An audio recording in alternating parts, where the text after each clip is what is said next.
There. All right. Are we live? Yeah, I think we're live. I don't see myself, but boom, there we are. Hey, what's up, everybody? We are coming to you live with a live version or live episode of Movie Time. In this week's episode, it's the Oscars this weekend. So we're going to be going through our annual tradition of filling out our Oscar ballots. Blake and I were going to be doing that live for all of you and your viewing pleasure. And then we're just going to talk about what we expect, the predictions, all that good stuff. So sit back, relax, grab your favorite snack. You know what it is. Well, I don't know if you have time to grab your favorite snack if you're watching live, but if you're watching this on the replay, grab your favorite snack. You know what time it is. It's movie time coming at you right now.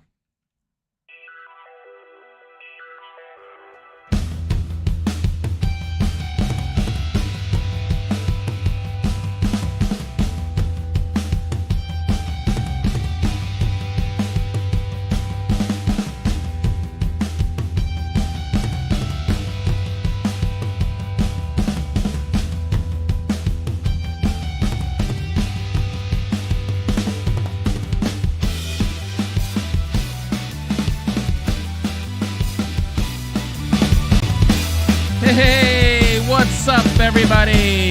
It is another week, a brand new episode of Movie Time. What's up, everyone? You got myself, Low Key Geek, Rene here, and my boy, my partner in crime, Blake the Wolf. What's going on, my brother? Rene, I don't know if you can tell, I am paler than usual. I've been losing weight. I've been in full movie watching binge mode, trying to watch all the nominees before Sunday. I am not okay. I'm assuming this is a wellness check. It's good to see you, buddy. Yes. Thank Good you to for see you reaching too. out. Oh no, I really appreciate it. I'm glad I could do so in such a public forum. So just to make sure that you are all well What? and good. We're live? Are we on the Oh, did I I forget to thought you were tell just you? reaching out because of all my cries for help. Please, I'm on my fifth short documentary. Please call me. I'm not okay. Unbelievable. Good to hear from you, buddy. But okay, we're Yeah. live. Cool. Yes, Awesome. so we Let's are do live. this. Yes. Okay. Yeah. As you can see, we are still new to the whole live scenario and all that kind of stuff like that. We had some technical difficulties, hence why we're 46 minutes late. But hey, shit happens, right? So it is what it is. But we're here now. That's the most important thing is that we're here now and we're ready to talk about Oscar predictions and all that good stuff. So before we get into all that, hit that notification bell so you get notified every time a new video and episode is uploaded. But if you're wondering, what are we? Who are we? Well, we're Blake and Renee, and we are the Movie Bros, and we do this Movie Time movie review podcast every week where we talk about and bullshit about movies. Just two buddies hanging out and having a good time and all that stuff like that. So, also, just to let you guys and all of you know that we also have an audio version of this episode and this podcast. All you got to do is type in Low Key Geek on your podcast platform of choice where you can find this and many other stuff there for your listening pleasure. Our Spotify numbers have been growing, and I've actually been very happily surprised and pleased by that. So to all of you listeners out there, thank you so much for your support. Lastly, if you are in a position to further help support the channel and help the channel grow, then definitely check out one of any of our affiliates found in the description of this episode. One being 80s Tees. I've been promoting them the last couple of weeks because they're one of my favorite companies. I get a lot of my pop culture tees from them and all that stuff like that. They are currently running a great promo right now where if you go to the link in the description below, you see I have posted a code for you for 30% off. But just click on that link and go to the website, and you'll see they are already running a huge promo. Buy one, get one 75% off. So that is a great deal. So it's only good for this weekend. So make sure you get your orders in there if you are planning to buy something for a loved one or something cool for yourself. The promotion, I believe, ends at midnight Eastern Standard Time on Sunday. So get yourself something cool, and by doing so, you're going to be supporting the channel with no additional cost to you. So really, really good stuff. I actually just ordered some stuff myself, so hopefully I'll be getting those in the mail soon, and I'll be rocking those shirts live here on the channel. So with all that out of the way, look at you looking all studious and stuff with your glasses. Um, so the one thing that we do every episode is like we like to play a little catch up. Not that Blake and I don't talk during the week, but we don't know who's watching what. I just found out Blake's been watching all the documentaries. So, what have you been watching? Anything worth mentioning and talking about right now? Yes, and we'll go through the nominees in a minute. So maybe some of the shorts I might mention what I've been upset by or nauseated by. There's all the very upsetting stuff, and then some that are just beautiful and enlightening. So I've kind of been all over the Sure. spectrum with those. The movie that's more of a movie time movie was the Ruse de Guerre. Yeah, If you that's with like Guy Ritchie Aubrey movies, Plaza, right? Aubrey Plaza had a pretty good cast overall. It's got the Guy Mm, Ritchie of it all. I'm a big Guy Ritchie fan. His this is maybe middle to lower tier, to be honest. okay. But as a Guy Ritchie fan, I'm still happy to hear people try to be witty in British accents, doing shoot 'em up stuff in a cleverly crafted plot. So nothing to be mad about unless you want to have the next Snatch or Lock, Stock, and Smoking Barrels. Even in the last couple of years, The Gentleman, Wrath of Man, he's been on a little run. This might be a dip for the Guy Ritchie, maybe a little less Ritchie than we've had lately. But overall, not mad about it. It was if it's a fun popcorn flick at the very least. How were What about how yeah? were the performances and all that? So Jason Statham did his exact thing that he always does, which Okay. maybe that's just who he is. He's phoning it in. I don't know. He's a professional. He did exactly what Jason Statham. I've never seen him really falter. I've seen him Mm, try to be funny or be given bad dialogue, but he's just doing the exact straight faced, super tough, taking himself too seriously thing, but looking like a badass the whole time. Did great. Aubrey Plaza, her character was more written for laughs that didn't land for me, but I also think that's kind of Aubrey Plaza's shtick, is she's mhm. not really trying to make you laugh. It's more deadpan kind of thing, and so the dialogue wasn't quite there, but there's a few times I go, "Ah, that was clever." I didn't properly laugh at that, which the character in a more successful version may have been pure comic relief all throughout the action movie. But Yeah. overall, I wasn't offended by it. It just wasn't. Josh Hartnett, great to see Josh Hartnett doing this kind of thing where he's playing a Josh Hartnett type, a celebrity being used in a big international crime scandal. He's essentially the honeypot, I guess, is the Mhm. word, where the billionaire they're trying to get the codes from whatever. We're not getting into plot here, but that was really fun. And then Hugh Grant, whatever he's doing in the last few years, God bless him. What he did in The Gentleman recently for Guy Ritchie was amazing. One of my favorite roles in a long time. This one's very similar, not quite as the dialogue wasn't quite there again on that character either.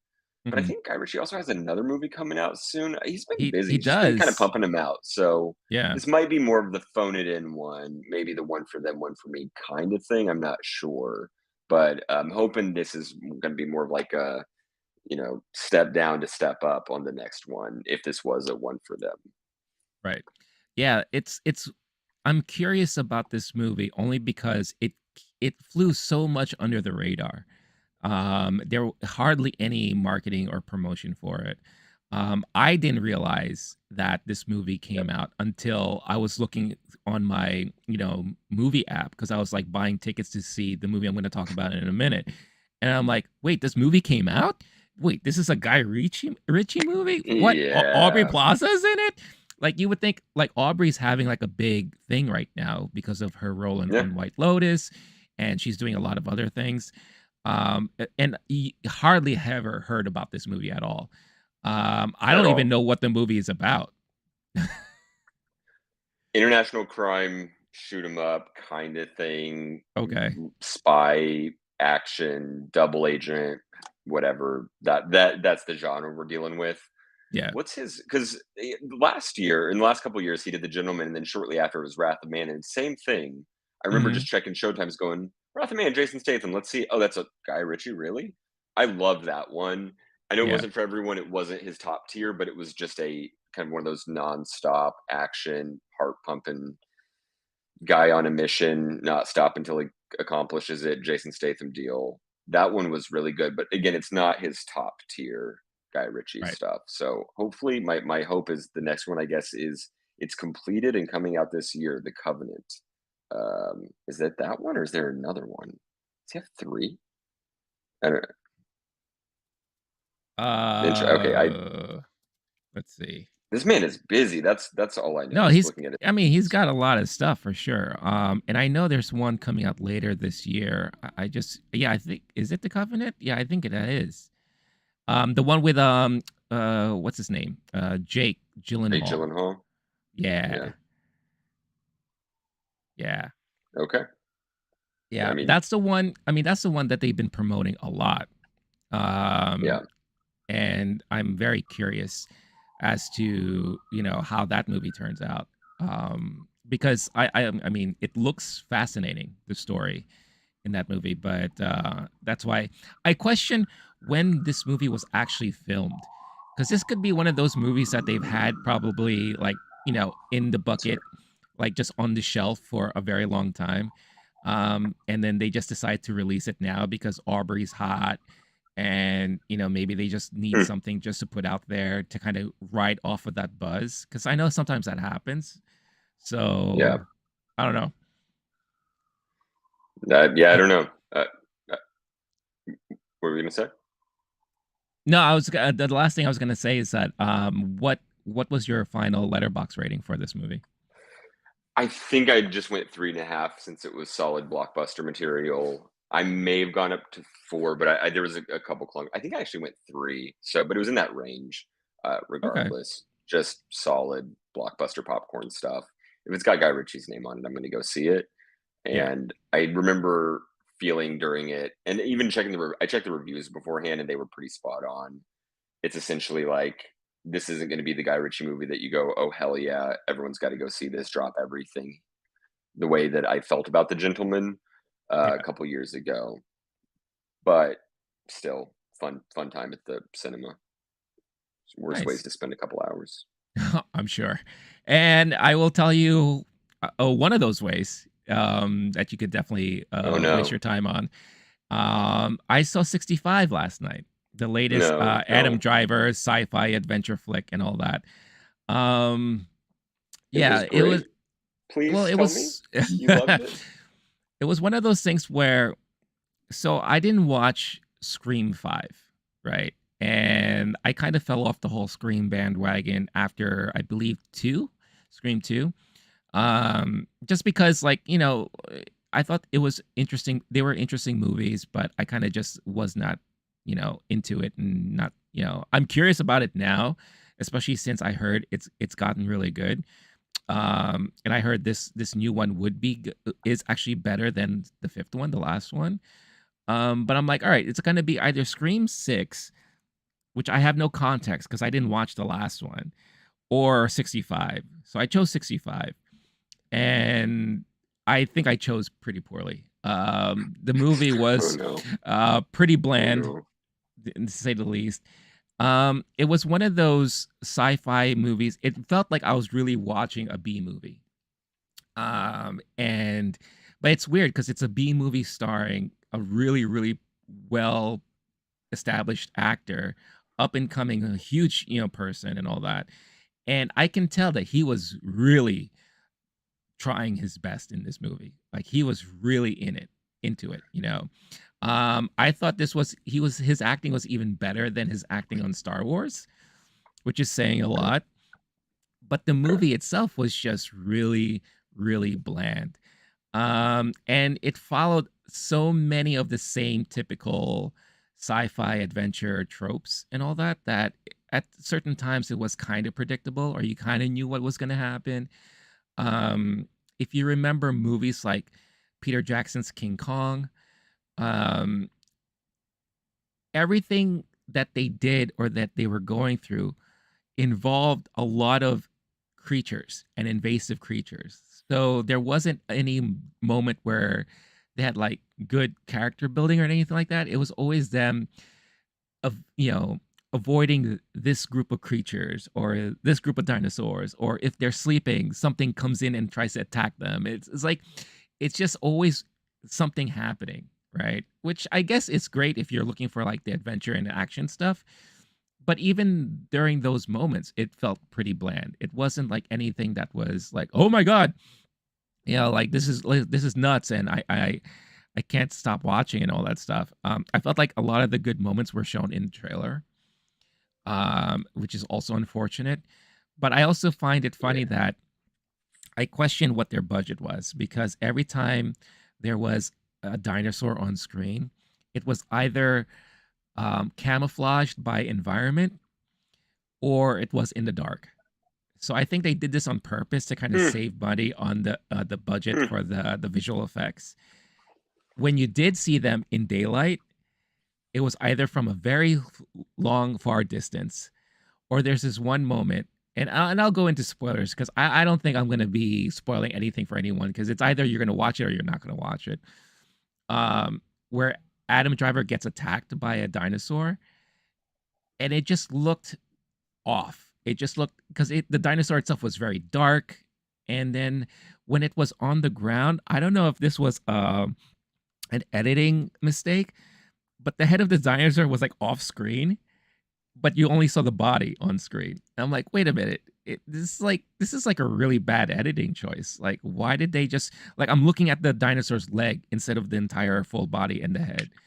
And I'm like, what are they doing here?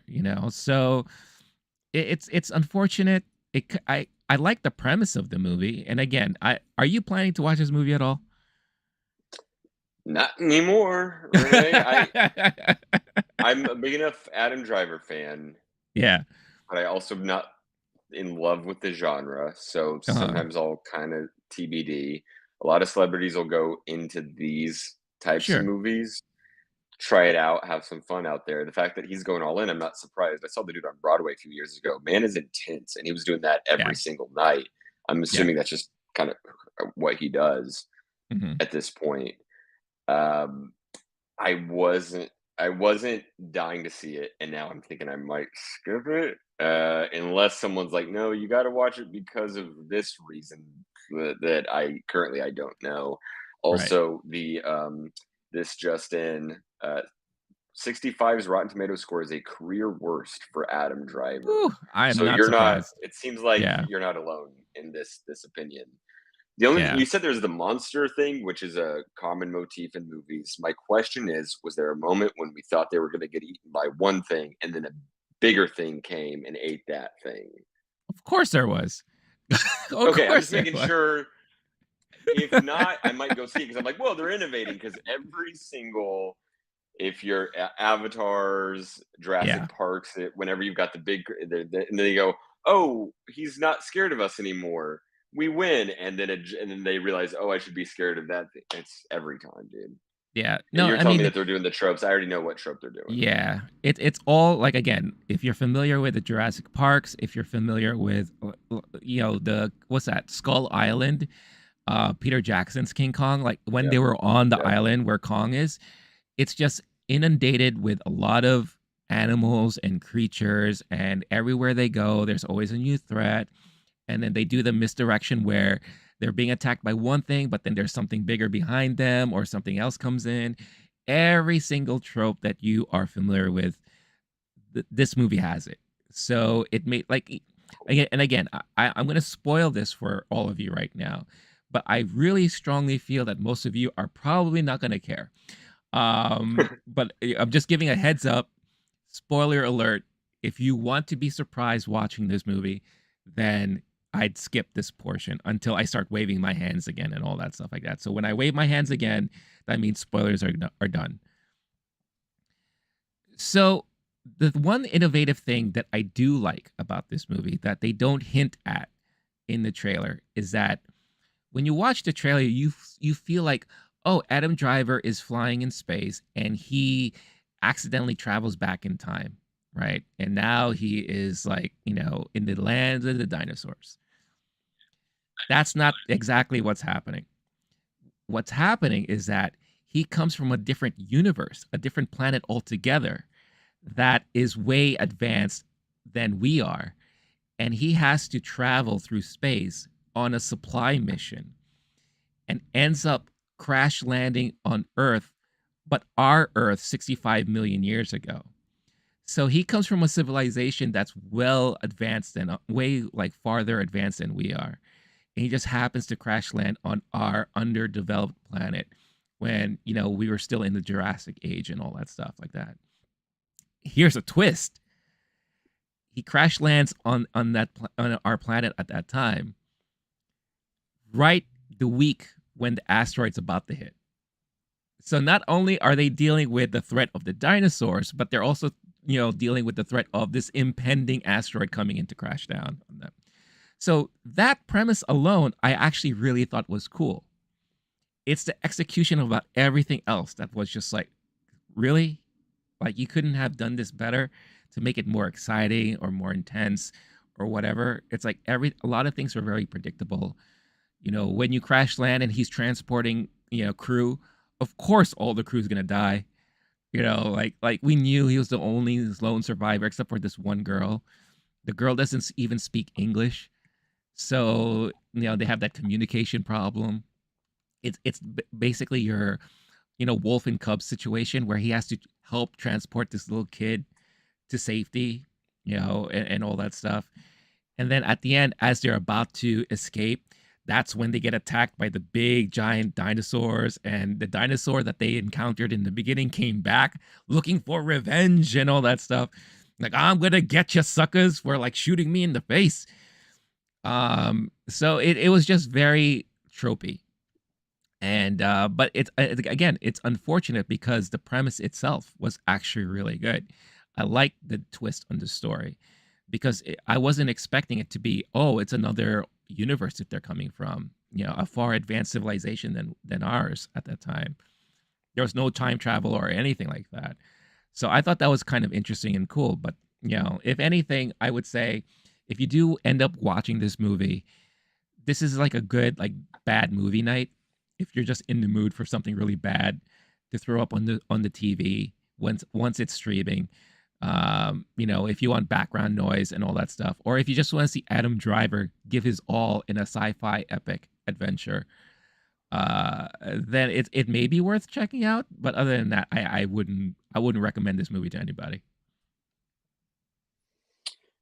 Renee, because of the spoilers, I'm waiting for you to wave your hands. Oh yeah, Okay, yeah. okay. Spoilers are Because done, so yeah, that's it. Yeah. there's a chance I've seen this movie, so I just muted you for a long time, and then just kind of kept unmuting, being like, and you would say, and then at the end, and oh no no, and just I'm gonna give the movie a shot of me possibly seeing it because once it's spoiled and bad reviews and not my genre, it's just not happening. So I trust that what you said was very entertaining, and this is my feedback where Yeah. I'm like, oh yeah, that's awesome. Thank you for telling me all of that, and for spoiling it because now, yeah.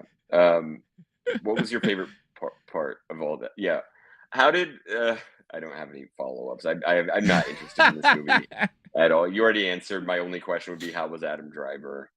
Yeah. If it was an acting study, like he's doing a one-man show level performance, maybe I'd go Mhm. see it on that. But it doesn't even sound like it's worth it overall. No, and like I said, like he definitely gave his all. I question why he decided to do a movie like this, but maybe he just wanted to try something different. Maybe he's preparing himself for if he were to be cast in another sci-fi epic or whatever. Could we see him in Dune 3? Maybe. Who knows? I don't know. But yeah, it's unfortunate. All the bad ratings on Rotten Tomatoes is definitely well deserved, I think. And that's why I just ended up giving it 2 stars. And it sucks because it's the same rating that I gave Creed 3. And I think this movie was much worse than Creed 3. That's why your half star So system doesn't add up at all. Doesn't make sense because you could have a 1.5 and a 2.5 at that point. This does I may not sound like be a 2-star movie based on what you said, my friend. I may be reconsidering in changing my Creed 3 score to 3. Um Oh, okay. yeah, cuz That's I the took logical some approach here for sure. yeah, I took some time to think more about it, and maybe I just need to watch it again. But it is look, I watched the first Creed recently again this week. That's another movie Mhm. I rewatched. Holy shit. Same. That movie is just Yep. fucking so good. It's so well Pound for done. pound. Oh, it's like it's hard to compare that movie with 2 and 3 because it's night and day, really. Yep. If you were going to give it 2 stars, they would have called it Creed 2. It's Creed 3. You got to give it. I think that's how this works. I'm not sure why they even give it those numbers. The system doesn't make any sense to me. So 3 stars sounds good to me. Sure. This movie was so bad, you just started adjusting all of your other movie scores Yeah, better now that's that it. you I did just this like one. That's yeah. what level of movie quality we're talking about. Love that. Okay. Yeah, no, definitely. But yeah, let us know in the comments when you're either you're watching live or after the fact. Is 65 a movie you're planning to watch, or are you happy that I spoiled it for you just now so that you don't have to watch it at all? Let us know in the comments because I'm definitely curious about that for sure. Um, yeah, but without further ado, But before we look into the past, I'm also yeah. curious if there's anything else folks are excited about seeing. Let us know in the comments because we're about to get a rush of movies into the theaters, which Oh is my goodness. our Yeah. weekly schedule is about to get a lot more exciting than it has been since we've been in the early year, dumping all the old Yeah. stuff from last year that didn't make the cut and just trying to make a buck when the box office is dead. Things are about to get hot. I bought my John Wick 4 tickets earlier Nice. today. I'm buying my Nice. Mario tickets soon, Yep. etc. But things are about to get a little bit more interesting. So, but I just wanted to. The future looks good before we look into the past year. For sure. It's nice because it actually feels like we are going to be getting a legit summer blockbuster season. And a lot of these movies, and I think mainly because of the fact that so many things were pushed off from previous years. I feel like they're all coming out now. It's going to be like this year and next year they're going to be completely insane. And I'm all for it, but it's definitely we're gonna have a lot of stuff to talk about. Which will be there may be weeks where we're gonna have 2 movies to talk about, maybe. Um, Barbie and Oppenheimer, I think, are the same day is that still, are which they the is same wild. day? It it it might I might be off by a week, but my understanding is it is the exact. And then you have to make ask the question, do I see one then the other? Yeah, they're the same day. Unless Oh they change man. it at some point, which might be smart, but you also could kind of say there's 2 types of people in the world, the people who see Barbie, there's people, they Well, might not have yeah, too much. I'm the kind of person who sees both. I know that yeah, I'm the kind of person. So I think you go. My gut says you go Oppenheimer then Barbie for the palate cleanser. right, The problem is, I think Oppenheimer is a longer movie, one of those more yeah, intense. So there's also the possibility you just fall asleep in your car between the 2 movies, right. uh, and that I can't wait for that grueling evening at the movie theater. It's yeah. I mean, it's Nolan, so we know we're expecting a long movie, a very intense movie. But it's good counter programming, right? Because you do have those people who are Yep. going to be into Oppenheimer or movies like that, and then you just want have people who would be more into Barbie, right? And I feel like there's going to be a curiosity factor with Barbie too, given that it's a main IP. A lot of girls love the Barbie franchise and women love the Barbie franchise, so it's definitely going to steer towards more of the female demographic. So it's going to be really, really interesting to see what's going to happen between all of that. So, Dudes who are into um, Barbie movies and women who are into nuclear weapons definitely sound off in the comments and let Renee know. I would love to hear from you all. I seriously am excited for both of those movies. Dude, I can't am too. wait. I feel like I'm not the only one. I know it's maybe it's a cinephile thing, really. Is anyone who's into movies, no matter what, Greta Gerwig and Christopher Nolan. I just did confirm same day, July 21st. We might need to go live that night, but even then, we're talking what a 9-hour emotional journey Oh my by God. the time we stop recording. We'll play that one by ear. That's The insane. future Yeah. looks bright, my friend. I like it. I'm excited. I'm excited. It's going to be busy, but it's a good busy, I think. And Yeah. it's going to be really really fascinating to watch it all. So yeah, let us know what I mean, we are now weeks away from summer blockbuster season. But things, tend to come out early, right? And I think it's really, really gonna pop off at the end of the month with John Wick coming out. John Wick is gonna spearhead, but we are getting a whole bunch of stuff coming out. So let us know, what are you looking forward to in the next 3 to 4 months, because there's gonna be a lot of stuff for sure. One thing you don't have to worry about is that you could just scratch 65 off your list if it was on there, because don't do it to yourself. Don't make the same bad choice that I made. I should have watched Scream 6 without knowing what happened in Scream 5. I'm sure I would have enjoyed that better. Anyway, all that out of the way, let's talk about Oscars and ballots and predictions and all that stuff, because this is exciting. Um, so for a recap, and to let all of you know who are watching us for the first time, I mean, the last time we did this, we definitely have a lot more subscribers to the channel than we did before. So I'm sure there's a lot of people who didn't watch our ballots last year. But what we do, and this is something that Blake and I used to do even before we started doing this, we would sit down. It usually took us like a full week to fill out our Oscar ballots, because we would just go back and forth. Blake has a tendency to fill multiple ones about, because he has his, these are my picks that I want to win. These are my Yep. predictions. And then this is, what was your third again? Yeah, so it's my predictions, my picks, and then what the actual most correct answer is. Right. Because there's Right. times I just have a bias and I'm aware of that. And I'm like, well, Right. technically, this is what they'll think. This is what I think. Technically, this is the one that did it best, but that's a third option. Right. I only do one because I'm pretty much like a one and done kind of person. Plus, I don't want to have an option where I like change my mind last minute and all that. Unlike Blake, who you have to keep a very close eye on, because he has a tendency to be like, wait, no, I made this last minute change. Uh, Every time. I can't help but overthink things, or as I call it, thinking.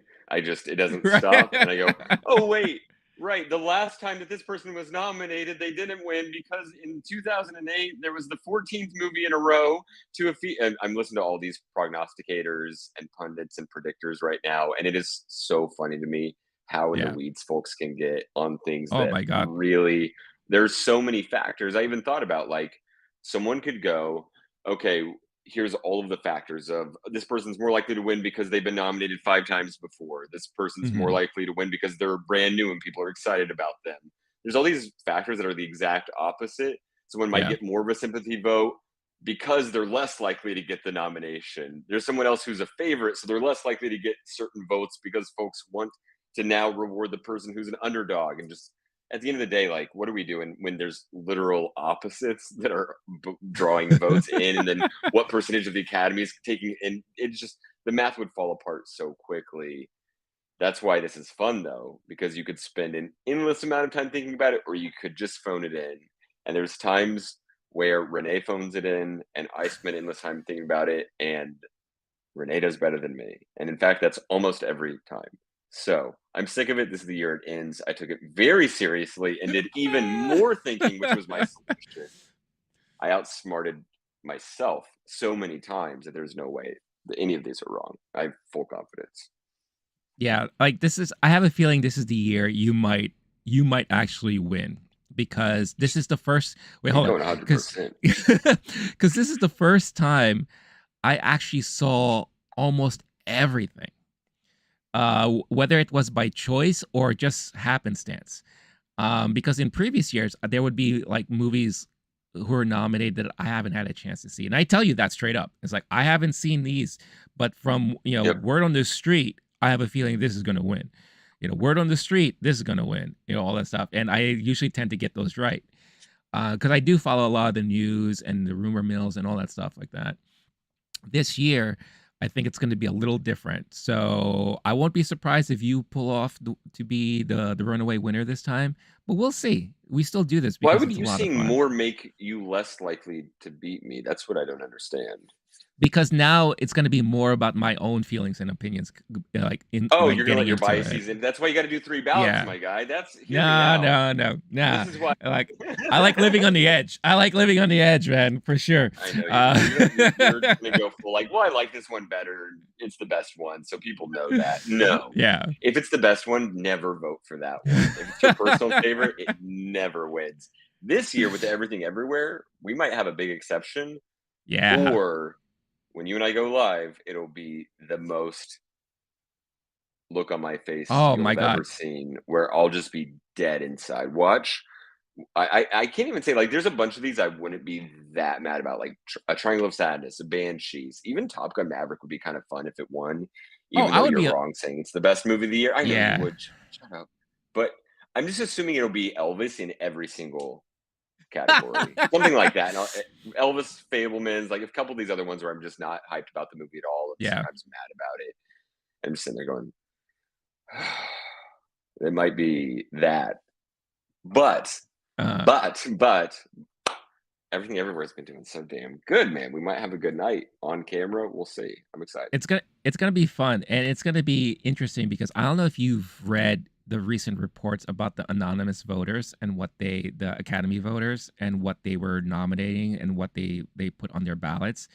So read some art. Did you read some of that stuff or did you hear about some of that stuff? My only issue is those are anecdotal, and there's so Sure. many people in the academy now. Yeah. Those don't real people read too much into those, It's but like a sometimes 1% they'll of give it. you Yeah. some insight. Less, but Yeah. sometimes people will give you insight into. They'll explain why they voted a certain way, and that could Right. be interesting because you go, I didn't even realize someone might like. There's people a couple years ago saying I wouldn't vote for Parasite because subtitles, and you're going, Right. what, there's a Yeah. member of the Academy who doesn't watch movies with subtitle? What? Like that shit Yeah. will blow your mind for sure. What did you? But seriously, sometimes they're insightful or at Yeah. least interesting. What did you see?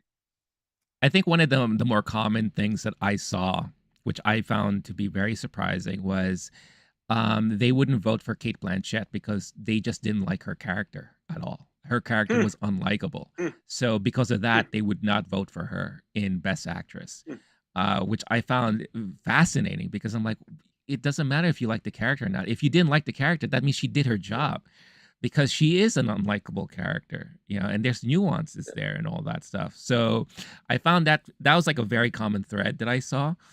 Another one was for Best Picture. A lot of people were leaning more towards the fun time at the theater. So your Top Gun Hmm. Mavericks was being considered more. Fablemans was definitely being considered more. Because it Elvis. was like Elvis, yeah, Elvis too. So Everything Everywhere is considered a fun time movie, or is it too heady for some folks and it like too they emotional? said, yeah, they said it was too heady. It was a bit too much going Okay. on. Yeah, it was chaotic. I There's heard that someone I being was said a there's lot. one thing I was hearing about where it was like somebody tried watching it 3 times and just couldn't get into it because it was so Yeah, weird. I'm like, yeah, okay. I I know. mean, at the end of the day, what happens is these are human beings who have their own little. I'm sure I have my own little biases or things that I don't know that are, Mhm. but a couple of those to me are just straight up wrong. The one where you don't like the character, so the actor did a bad job. That's not how it works at all. Right. Yeah. I don't think this person knows what acting is. Did they think that No. Kate Blanchett did those things, and they're like, I can't vote for them because were a bad person for the filming of that movie. Like she didn't Yeah. go that method. I don't think that'd be No. terrifying. No. Yeah, it's Surely again, not. it like you said, it's a good insight as to what some of the mindsets are, but yeah, this is just like a less than 1% amount of the voting body of the academy.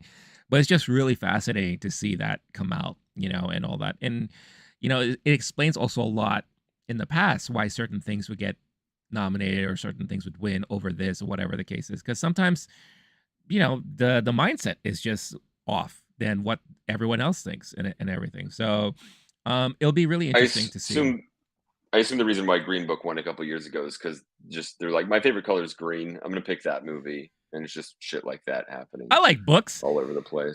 I live in La La Land. Let me vote for that one. Right. But yeah, so before we get into our predictions and all that stuff like that, this year we are doing something really interesting, and we're gonna put something on the line where we're gonna have like a little bet, What? a little wager between Blake and I.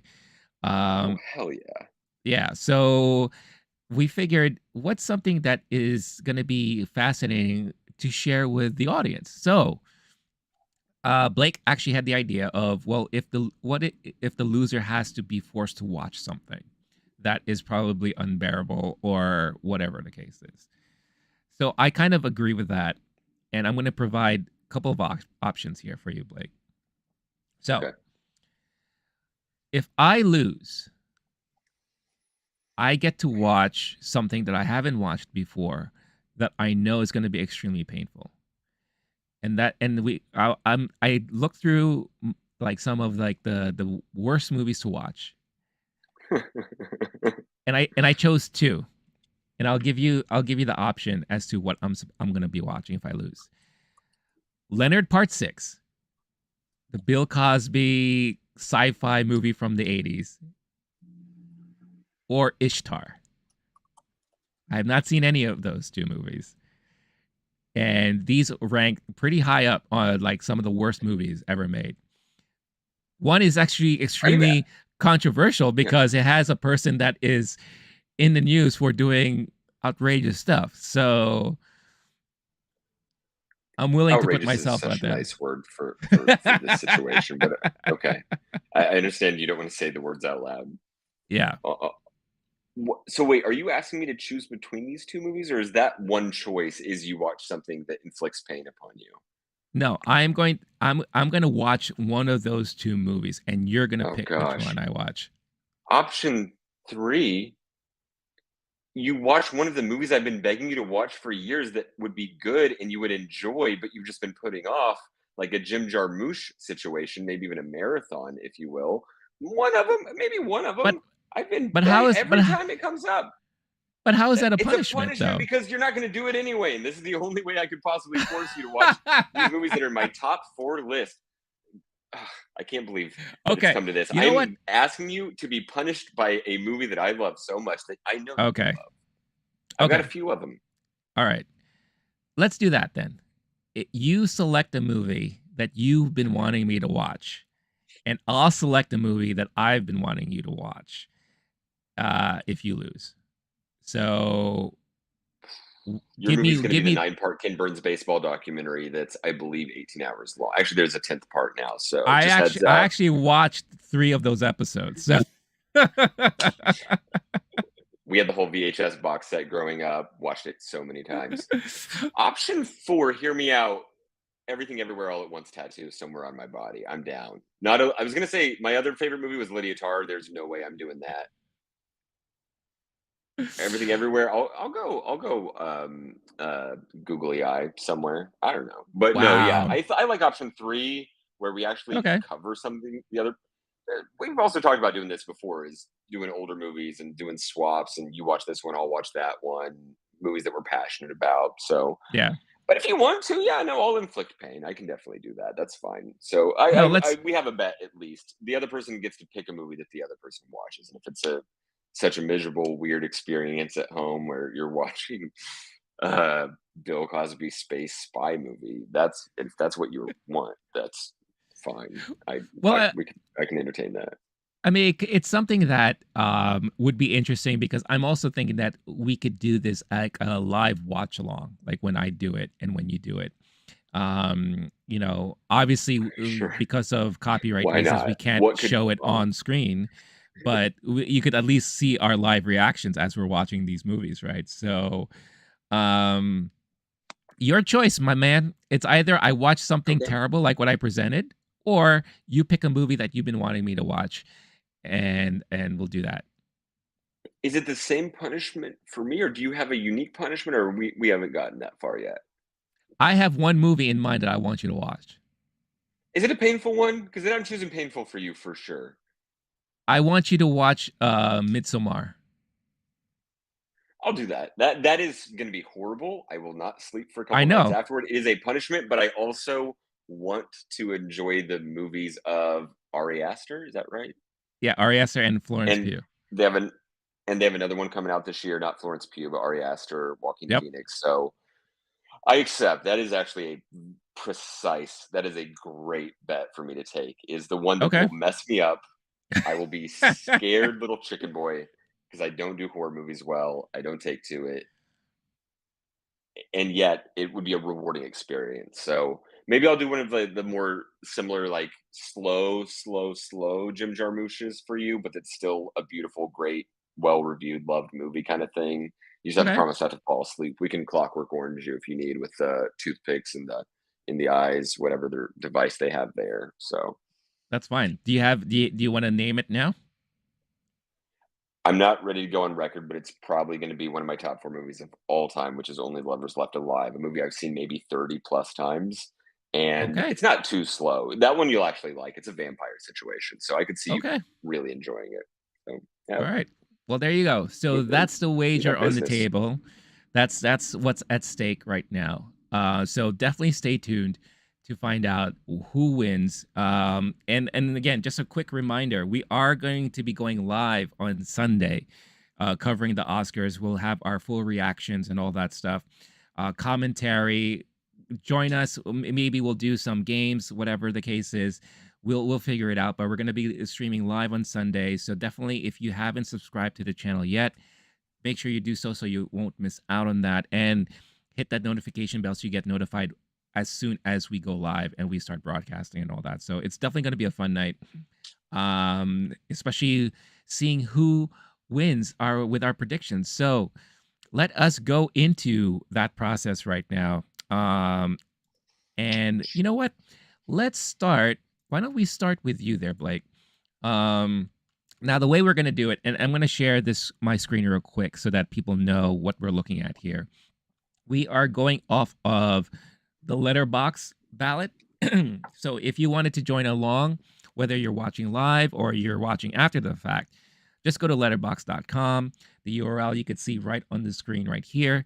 And you could download this ballot for yourself, so you could fill out and all that. So the way we're approaching this is that we're going to go column by column, but we're going to start with the right side and we're going to move our way to the left, with Best Picture being the last one at the very bottom.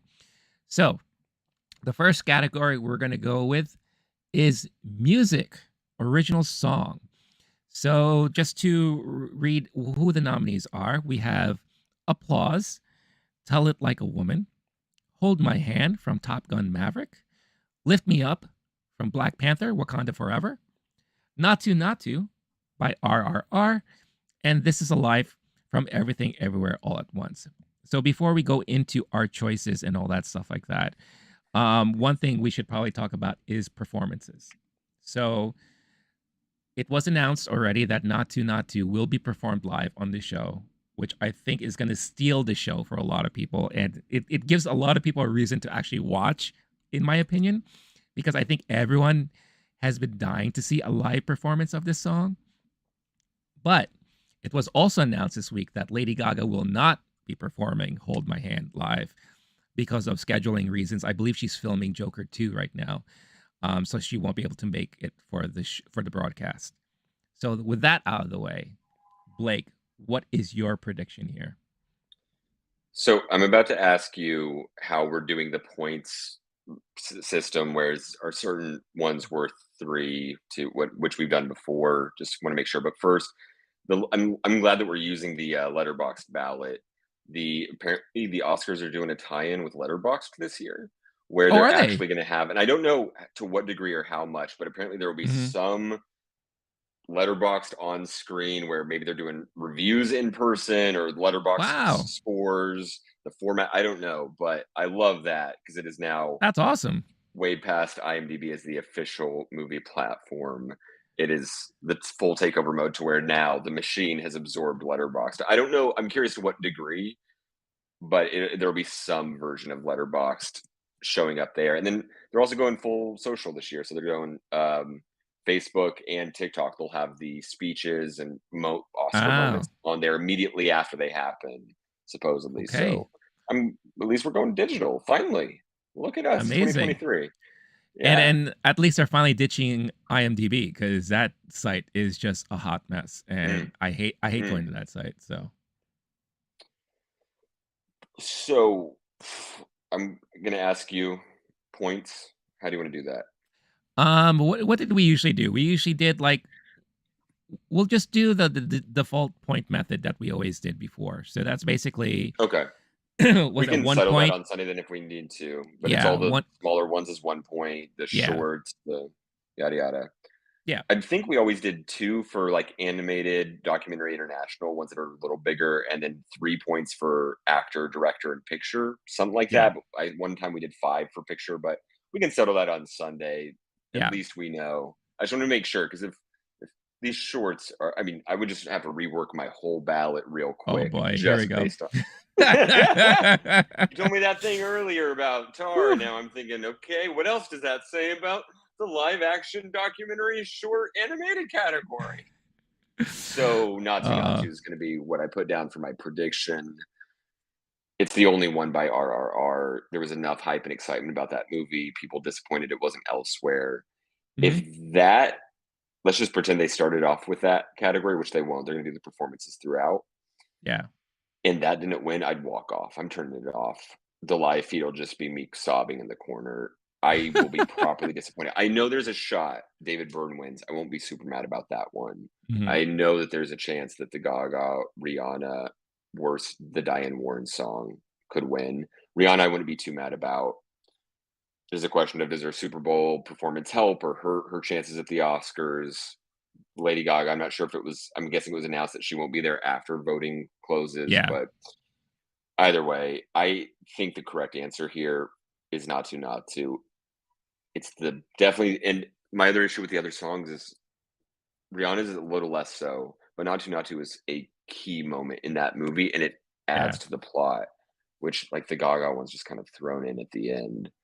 right, Um, we need less of that for sure. The David Byrne one, that they actually did incorporate some of the movie into the song, lines mhm, of it, etcetera. But anyway, yeah. yeah. No, What you got, bud?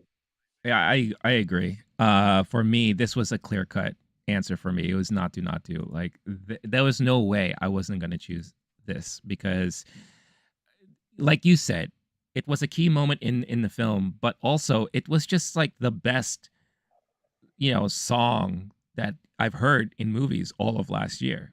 It was exciting, fun, entertaining, and plus it's a performance. Like it was a full on performance. While all of these other songs you'll hear like in the background, in the ending credits, and all that stuff. So yeah, they were part of the movies, but this was like really in the movie. It was such a huge part of it. So hands down for me, I would go not to for that. There was like no question about it. So I think the actors who were in the movie are not performing at the Oscars, that it'll actually be the singer, right. but I'm not 100% sure, and, any surprise there, or even if it is even somewhat close to the energy in the movie, it's still gonna be Mhm. a highlight of the night no matter what. Oh yeah, and it'll be an amazing surprise if the actors actually did show up and they start, performing alongside with everybody. Get the director up there too, because he was in the he was one of the people in the ending performance as in the credits and all that.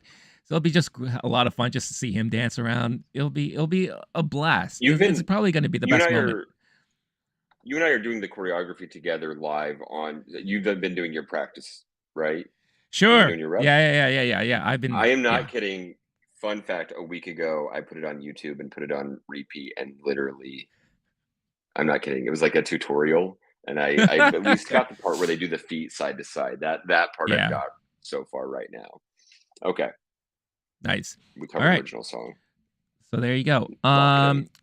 Next category we have here is production design. So the nominees for production design: All Quiet on the Western Front, Avatar: The Way of Water, Babylon, Elvis, and The Fablemans. So I'm gonna go here. I'll go first in this category. Um, for me, this was pretty much a tie between Babylon and All Quiet on the Western Front. I think if I didn't see All Quiet a couple weeks ago, I probably would have leaned really heavily into Babylon. But after seeing All Quiet, I think that kind of swayed my vote. And I'm going to actually select All Quiet on the Western Front for this category. Um, the the technical achievements they did with that film is outstanding. And again, I understand now more so why this film was nominated as many times as it was. It was an amazing feat. Everything was very well done. Seeing some of the behind the scenes stuff that they did, whew, unbelievable what they were able to do, with the way that they filmed everything, the way they filmed, at all, the editing, everything they put on the set and all that. So very fascinating for me. And for me personally, that is the clear cut winner in this category. Uh, yeah. So all quiet for me. Just to be clear, you're locked in now, right? Like nothing I say Yeah. will you'll change your answer. Right? Nope. Okay. That is I'm a not you. terrible choice. That I'm is not you. absolutely awful. That's not gonna win. I know that to be true. I'm locking in Babylon. I'm not fully confident. I think Elvis has a shot here, and I think this is one of those Mhm. early on. Whenever this is announced, we'll see which. These are the kind of awards we'll see which movie it might have more or less momentum than we thought. So Yeah. Babylon could go full 0 awards that night. It could get score, production design, etc. All Quiet could clean up in a bunch of these lower categories, especially. I'm going with Babylon for sure. So we'll have time to talk about the Elvises and Fablemans later, but definitely lock me in. That was what was special about that movie was the production design. Some of those set pieces were absolutely wild. Uh, yeah, Okay. the opening party scene, the movie, the where they're going, the all of the outdoor, they're going from the different movies all happening at the same time. That chaos, Mhm. the first talkie, and them trying to figure out how to work out sound on the set. I think that's what's special about that movie, and Hollywood's going to win an award it here. That's my gut. But that's production design though.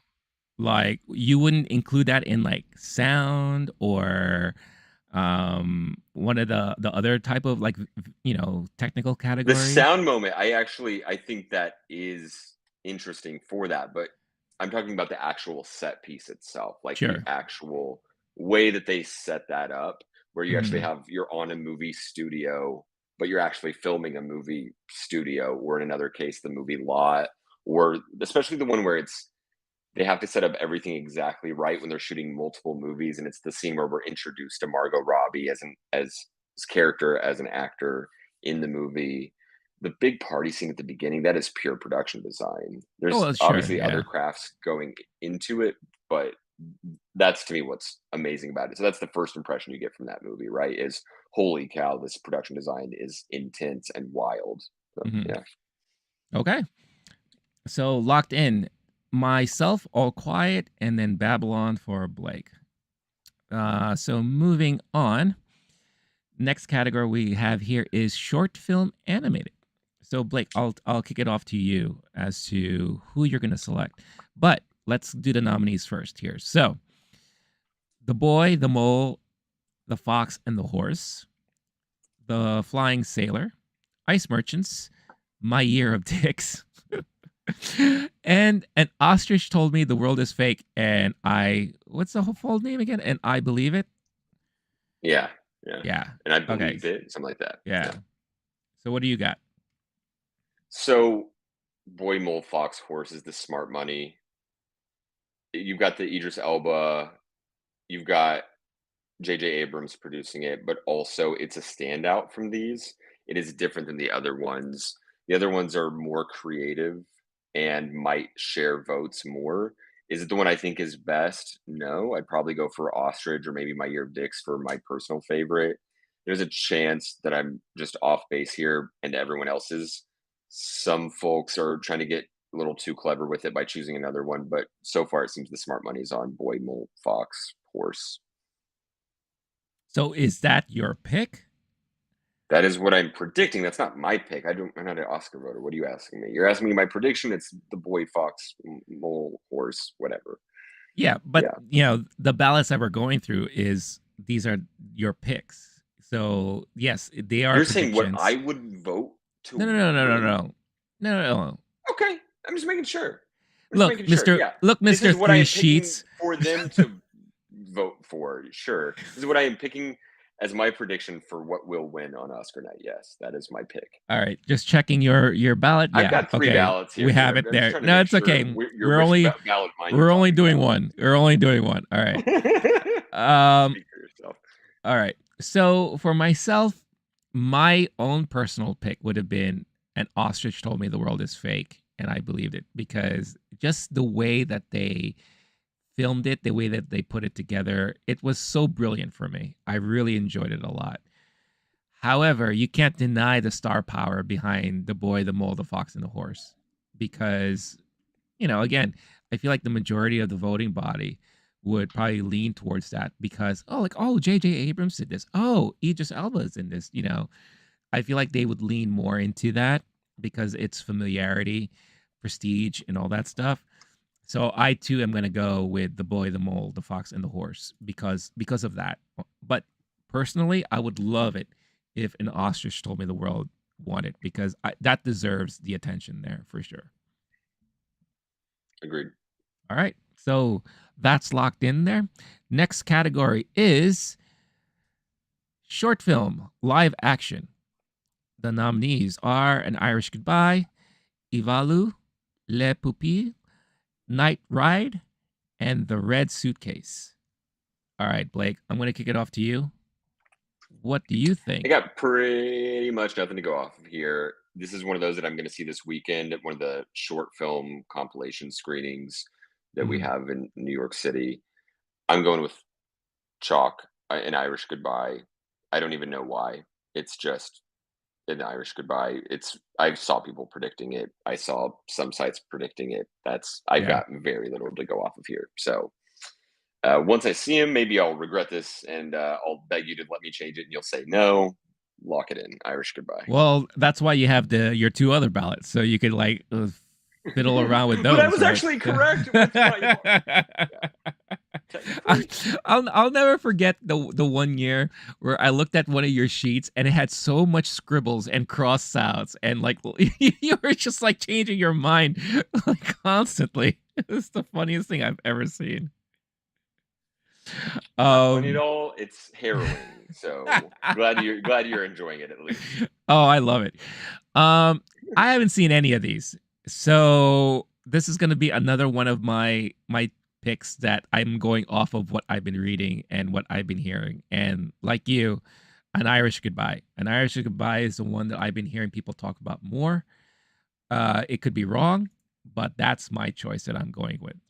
So locked in for short film live action.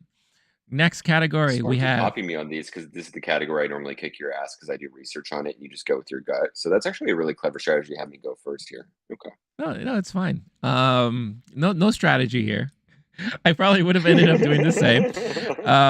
But with that being said, next category is sound, the category I mentioned earlier.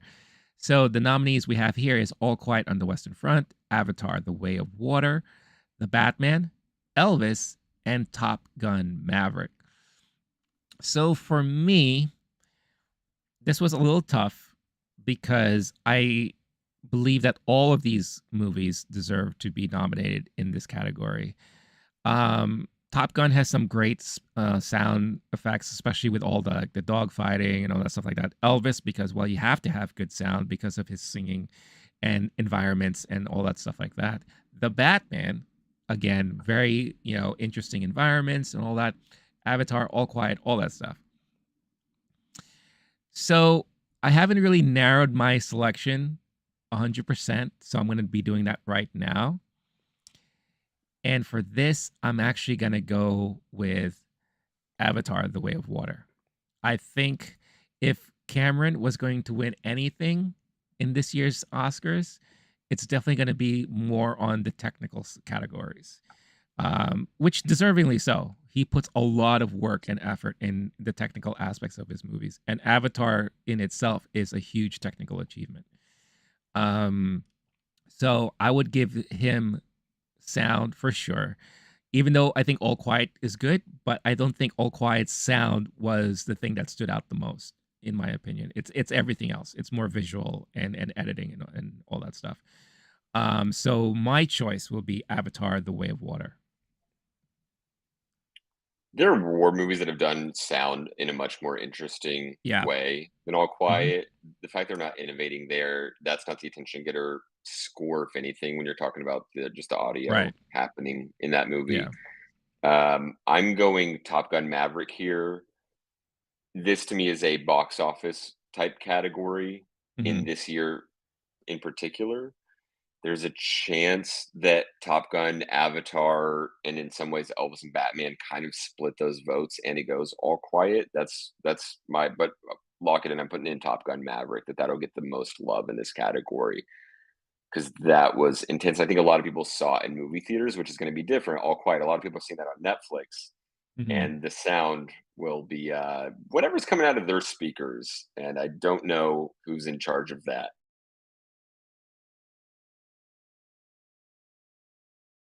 Oh, I think Blake. Maverick saw it in Oh, there theaters. we go. Yes. Did my sound cut out? We're definitely not winning the Oscar this year. Yeah. Yeah. You cut out, but you're back. So okay, and not a bad choice at all. Blake is locked in at Top Gun Mavi, and I am locked in at Avatar: Way of Water. Next category we have here is visual effects. Um, Nominees are All Quiet on the Western Front, Avatar: The Way of Water, The Batman, Black Panther: Wakanda Forever, and Top Gun Maverick. I'll go first here as well, since you went first the last previous categories. Um, for me in this category, it was mixed between Avatar, All Quiet, and Top Gun Maverick. Top Gun Maverick had some of the best uh, air fighting scenes I've ever seen in a very long time. It really harkened back to like the 80s movies and all that I grew up watching. It reminded me of the original Top Gun, but they did so many more stunts with planes. Again, the fact that Tom Cruise was actually in the damn plane as they were doing some of that stuff was fascinating. But if there was a category for like stunts, I think Top Gun Maverick would definitely be leading that more because you're involving real things, right? Visual effects is when you're actually using digital computers and all that stuff. So because of that, I would have to give this again to Avatar: The Way of Water because watching that, especially in the theater, was a draw a jaw-dropping experience as far as visual effects are concerned. I mean, everything just looked gorgeous, and you forget you're watching CG characters the whole time. Everything was just so well done, and it's one of those things where people, we've been hearing people talk bad about Cameron before the movie came out. People were not excited about it. Even myself, I was, doubting it. I was like, I don't get it. I don't get what the big deal is and all that. And then when I finally saw it, I was like, all right, I take everything I said back. This movie is phenomenal. It's fascinating. So but it was mainly particularly because of the visual effects. So because of that, I am giving it to Avatar: The Way of Water there. I'm gonna go with Tar, The Way of the Conductor. The That should be scene the new when name. there's like a dog, but you're not sure if it's really a dog or it's in her head, and you were like, "Oh my god, that was so intense. That real?"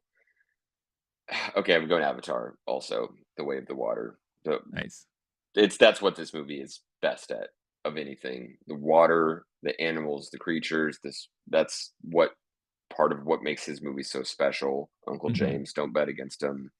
Yeah. So if there was one category, it's got to be this one for Avatar. So I'm putting that in. Nice. And just to show everyone really quick, he did put that in just to make sure. Uh, Are you Blake sure? has his thing pre-filled out, so I'm trying not I to show reserve it the right to all the change time. No, we're locking it in. We're locking it these in. as we go for the record. We're having it on video. We're locking it in so that there's going to be no questions about it later on. Um, but yeah, so that's uh Avatar for both of us in visual effects, right? So locked in. Next up, we have writing. We're going to be having two of Blake's favorite categories here, and that is adapted screenplay and original screenplay.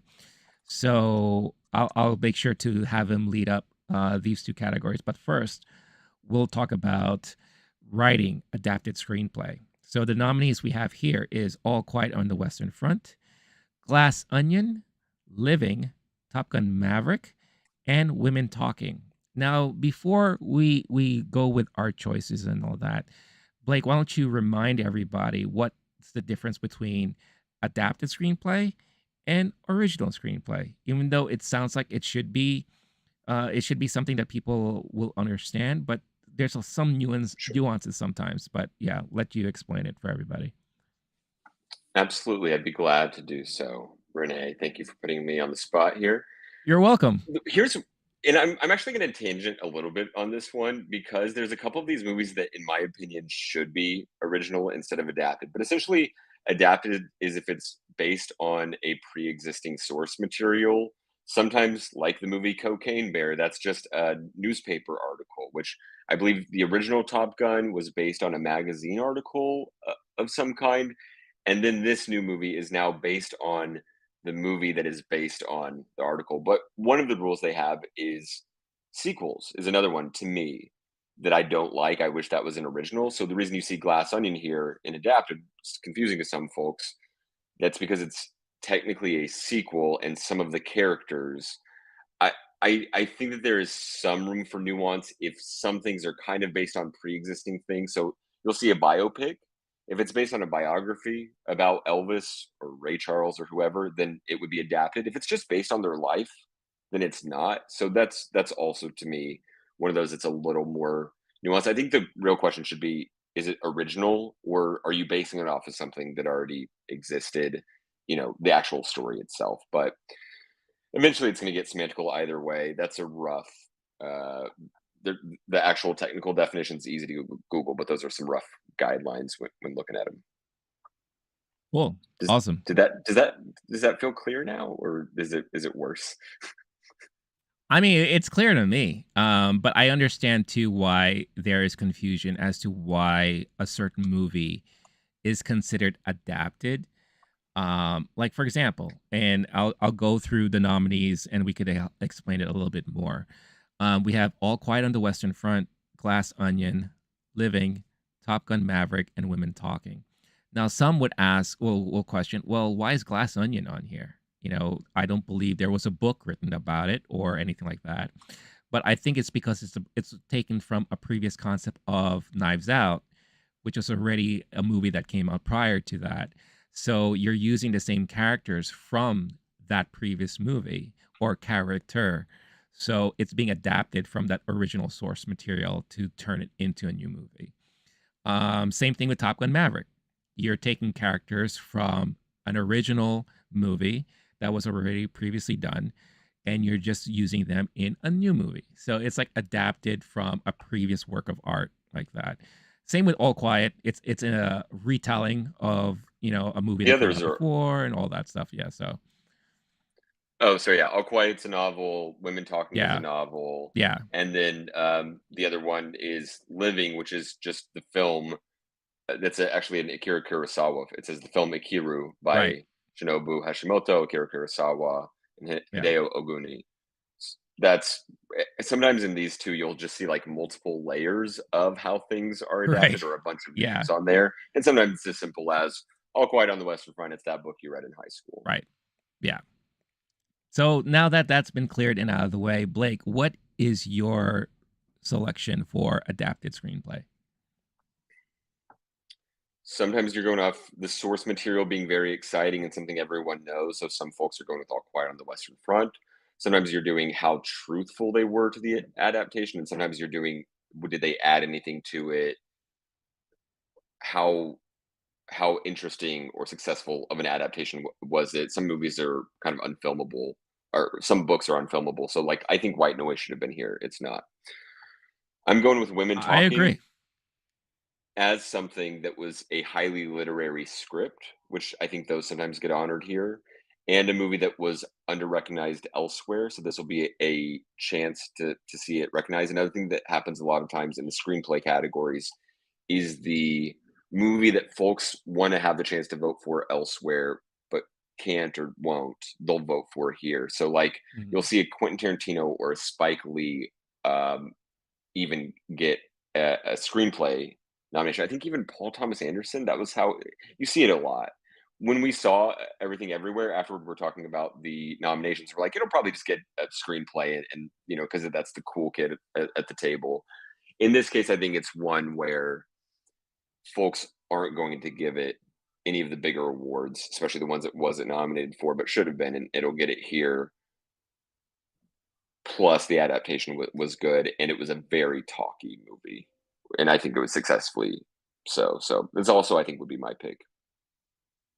Nice. Yeah. For me, when the nominees were announced, I knew immediately what I was gonna choose, and that was Women Talking. That was a movie that I remember when I watched it, I immediately wanted to talk to you about it because it was one of those movies that you and would I knew immediately we would both like it. And when I remember when we talked about it in the previous episode, your interest was piqued even more so after I started reviewing it. And I wasn't sure what to expect from this movie personally. I just knew that um, Claire Foy's in it, and you got Rooney Mara, Jesse Buckley, who you and I can't talk highly enough about. So it's starring like some really great actresses today, some of whom are up and coming that I really wanted to see. But then when I heard about who was directing it and all that, I was like, okay, my interest is piqued more so. And then when I finally saw it, I was like, wow, this is a very well done movie and very important as far as message, especially for today. So, yeah, it wasn't recognized as much as I wish it would have been in other categories. It's surprising how this was recognized even more so than that other movie. The one with the was it the Weinstein movie? I forget the name of it. She said, She said, um, yeah, because those were the two movies that I thought were very similar, but obviously one was taking place in a different period in a different area, while another one was really focused on the importance in an industry and in the limelight, in the spotlight, as far as like the news cycles and all that stuff like that. But still had very same impacts as far as message and the meaning behind it all. So immediately I knew Women Talking should be recognized in this category because it was just that strong of a movie for me. So that's my pick for adapted screenplay, Women Talking there. So it looks like we're both in agreement. Awesome. book Awesome it, stuff. Locked because it's based in. on a book. Hey. So next category, again, we are sticking to writing, and this time it's original screenplay. So this is again to clarify to what we were explaining before. This is original works of art that is not tied to any previously published or otherwise content. So in the nominees here, we have The Banshees of Inisherin, Everything Everywhere All at Once, The Fablemans, Tar, and Triangle of Sadness. So Blake, what is your selection in this category? Renee, I'm going for sure with the. Drum roll, I'm going to go with the please. Banshees of Inisherin. I think that the writing was very, very strong in that one. I think that Martin McDonagh has been shown love by the Academy before. This to me is his best screenplay he's ever done. If the question here is, do you want to go with the most original one or just the best screenplay, the most successful one, et cetera, and how you judge it? Based on the way they've awarded this in the past, I'm going to go with Banshees. It is original, absolutely, and it is just the kind of thing that they like. Not too dissimilar from what I was saying about Women Talking, where it's just a highly literary script. And I think doing that without the, literary source material, in my opinion, it was very good at that. So overall, that's the strongest one there, I think.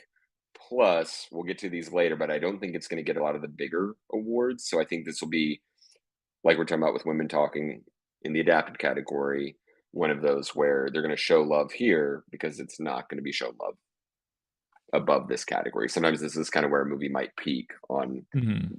the highest award it can get if people don't think it's going to get the awards, director, actor, picture, etc. Cool. I like your selection a lot, and the Banshees definitely is a unique one of the more unique movies that we got last year. And when I watched it finally, I wasn't sure what to expect again, and I was pleasantly surprised by it all and all that. So I would definitely have leaned towards that for original screenplay. However, I'm going a little different on this one, and again, it's I'm going with something that I feel in any other year, I think it would have been recognized even more so. But this has been a very stacked year for a lot of things, especially in film is concerned. Um, so I feel like my choice is probably the only category it will ever be considered for everything else, and that's Triangle of Sadness. I'm Hmm, going with Triangle of Sadness on this interesting. one because again, it won the Palme d'Or last year. When I watched it, I was blown away with how Yeah. the movie was. And it was so different from what I've seen previously. The play on society, the play on social commentary, all that stuff. Again, when you talk about importance in today's, kind of eye and today's news and all that, in the social conscious, I feel like this definitely plays heavily on a lot of that stuff. And I think that's why a lot of people really actually enjoyed this movie. When especially hearing the reaction in the crowd when I watched it. I mean, people were just eating this movie up left and right. And I feel like in today's voting academy, a movie like this would probably touch them a lot. Tough category because again, a lot of these movies here are movies that I really, really loved last year. Tar, I loved. Everything Everywhere, I loved. The Banshees, I didn't expect to like it as much as I did, and I did. But Triangle of Sadness was the one that really stuck out for me. And if there was any category that this movie would be considered in heavily, more so above everything else, I think Triangle of Sadness is that for me. So I'm picking Triangle of Sadness there as my choice for original screenplay. You're locked in? I'm locked in. For those playing along at home, currently, Everything Everywhere All at Once is a minus 190 on the betting line, and Triangle of Sadness is in dead last at a plus 3,400. I just wanted to say that. I'm glad that Renee's confidence is there. If you're that confident, you should absolutely put money on this one and make $3,400 for betting $100. Let's just put the future of the show on this one because I believe in you and I know that you're definitely going to be probably kicking my ass on Sunday. I'm excited to watch Midsommar afterward, but this choice is brave as hell. So cheers to you. I'm glad you locked it Yeah. in. Hey, go big or go home. That's what I always say. But yeah, I mean, well, it's interesting too because like if the betting odds are showing that everything is kind of like a front runner, it's kind of funny Yeah. how both of us didn't choose it. So close. And chooses it in a close second. So I'll check the Vegas stuff, but I also think Yeah, there's ways that those numbers are skewed yeah, also.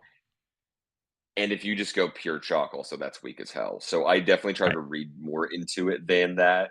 And there's a reason why folks are choosing one or the other because they think it's money, et cetera. So it definitely doesn't mean that it is technically the most likely just because it is right. a Vegas favorite at the exact same odds as they would put it at. Just that's the amount you'd be betting money to make money, to whatever degree. Anyway, all that to say, Banshees is a close second. And I do think it's the winner there. Personally, I might go Tar. This is a really good category. Oh yeah, It's another one where I think Fableman's, in my personal opinion, should be adapted because it's based on dude's real life, and he's the one writing the screenplay with Tony Kushner.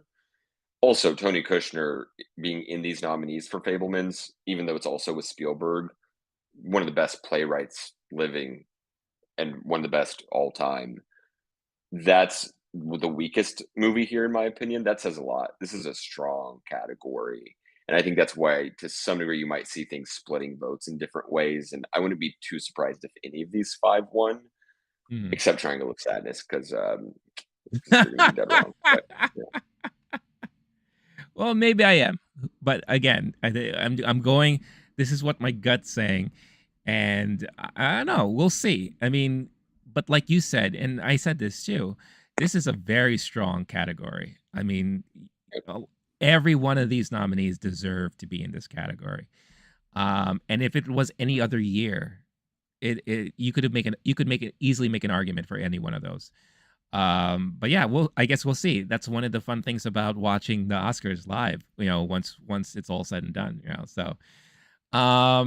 so let's move on. We are now progressing to the new column, the middle column here on the sheet.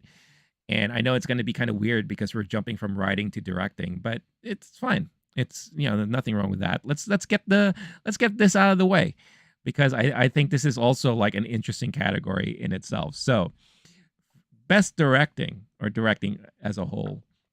The nominees we have here are Martin McDonagh for Banshees of Inisherin, the Daniels for Everything Everywhere All at Once, Steven Spielberg for The Fablemans, Todd Field for Tar, and Ruben Östlund for Triangle of Sadness. Blake, what say you in this category? I think I've been going first lately. Do you mind? You want to take this one? Oh yeah, you And we did. You probably went have the first the same last two. one. Yeah, you're right. You're Surely. No, right. Yeah. it's fine. I can go first. No, No, okay, you'll go. Okay, I'll go. I'll go. sounds I'll good. go. That's fine. That's fair. Um, so I also found this category to be extremely difficult for me. Because again, you and we were gushing over Everything Everywhere All at Once last year. Deservedly Gushing. so. Gushing. Spewing, bleeding out of our orifices how much we loved this movie. And it, again, a lot of it had to do with the directing, to be honest. And then I saw Tar, and I was like, wow. Todd Field hadn't done a movie in, what is it, 12, 15 years, or whatever the case is. And he comes back with this movie. And I'm just like, whoa, where did this come from? Brilliant performance, brilliant directing, editing, all that stuff. And then there's also a case you can make for Ruben for Triangle of Sadness, for everything I said before in the screenplay category. You should double down on that bet for sure. Actually, now that you mentioned it. No, no, I'm not going to do that. At least I don't think I am. No. Okay, you Um, should. my instinct says Steven Spielberg may win this category Mm, because prestige, legacy, all that stuff. We know that he's approaching his later years in life. And he's part of that movement these days where these directors are now making movies about themselves, or an aspect about themselves in their earlier lives and all that. So the Academy could be in that kind of, nostalgic moment there. So something tells me Steven Spielberg would win this, but I'm actually going to go with the Daniels. I think Everything Everywhere All at Once is going to win this category. I won't be surprised if we see a huge outing from Everything Everywhere, especially with all the momentum they've been getting recently for all the recent awards shows and programs that's been happening the last 2 to 3 weeks.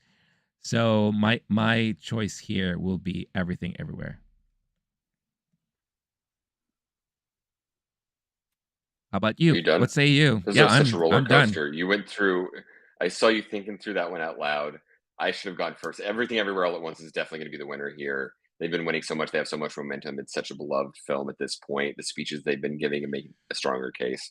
You're not necessarily wrong. A couple of these other ones, especially a Spielberg Lifetime Achievement. It's a movie about Mhm. movies kind of thing, sure. But Mhm. EEAAO, Everything Everywhere All at Once, I feel like is definitely the strong favorite. Smart choice. Yeah. And I would even say that, if anything, Steven Spielberg may have even cemented his non-win in this category, because he was praising Everything Everywhere All at Once recently. That and Top Gun Maverick. But we'll talk about that later when it comes to Best Picture. But yeah, At so the end of the day, when they're winning DGA and yeah, PGAs, I believe it's those two.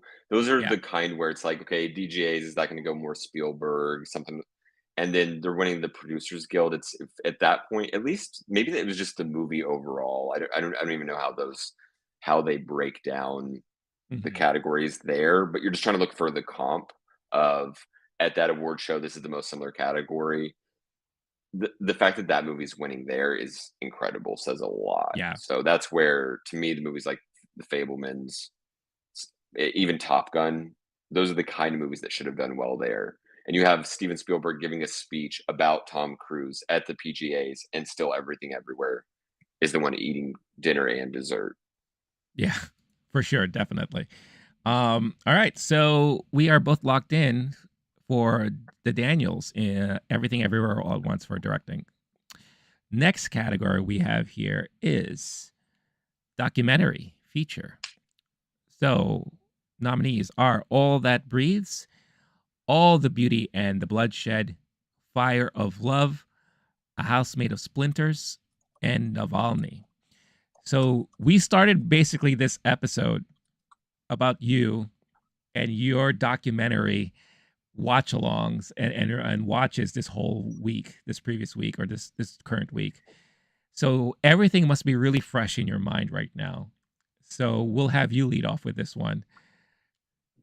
Sure. So that said, it was the documentary shorts. At Oh, some point, it all whatever. blurs together. I think earlier I said documentary, animated, original, live action short, something like that. The documentary feature I've seen, it was House Made of Splinters and Beauty and Bloodshed. I still need to see. I watched All That Breathes today and saw Fire of Love and Navalny earlier a couple weeks ago. Something. So anyway, Navalny to me is the smartest choice. I'm torn. I think there's a few here that would not be a surprise. I'm actually really tempted to switch it over to Fire of Love, especially after last year Octopus Teacher won. Maybe it was 2 years ago, but either way, I think Navalny is the smart choice here. It is a topical movie that people are politically passionate about, which often in this category is going to be the most deciding factor. There's also the aspect where All That Breathes is similar to Octopus Teacher, where it's these brothers having special relationships with these birds in Mhm. India and trying to bring them back to life. This was the one I was watching today. I could see that one also winning. Um, Beauty and Bloodshed, also a topical modern political thing with a beloved artist, photographer, Nan Golden at the center of it. There's this one is to me one of the tougher categories that Mhm. not a lot of people are going to be too geeked about, and so low key, this is the one that to me the best debate of a lot of the categories.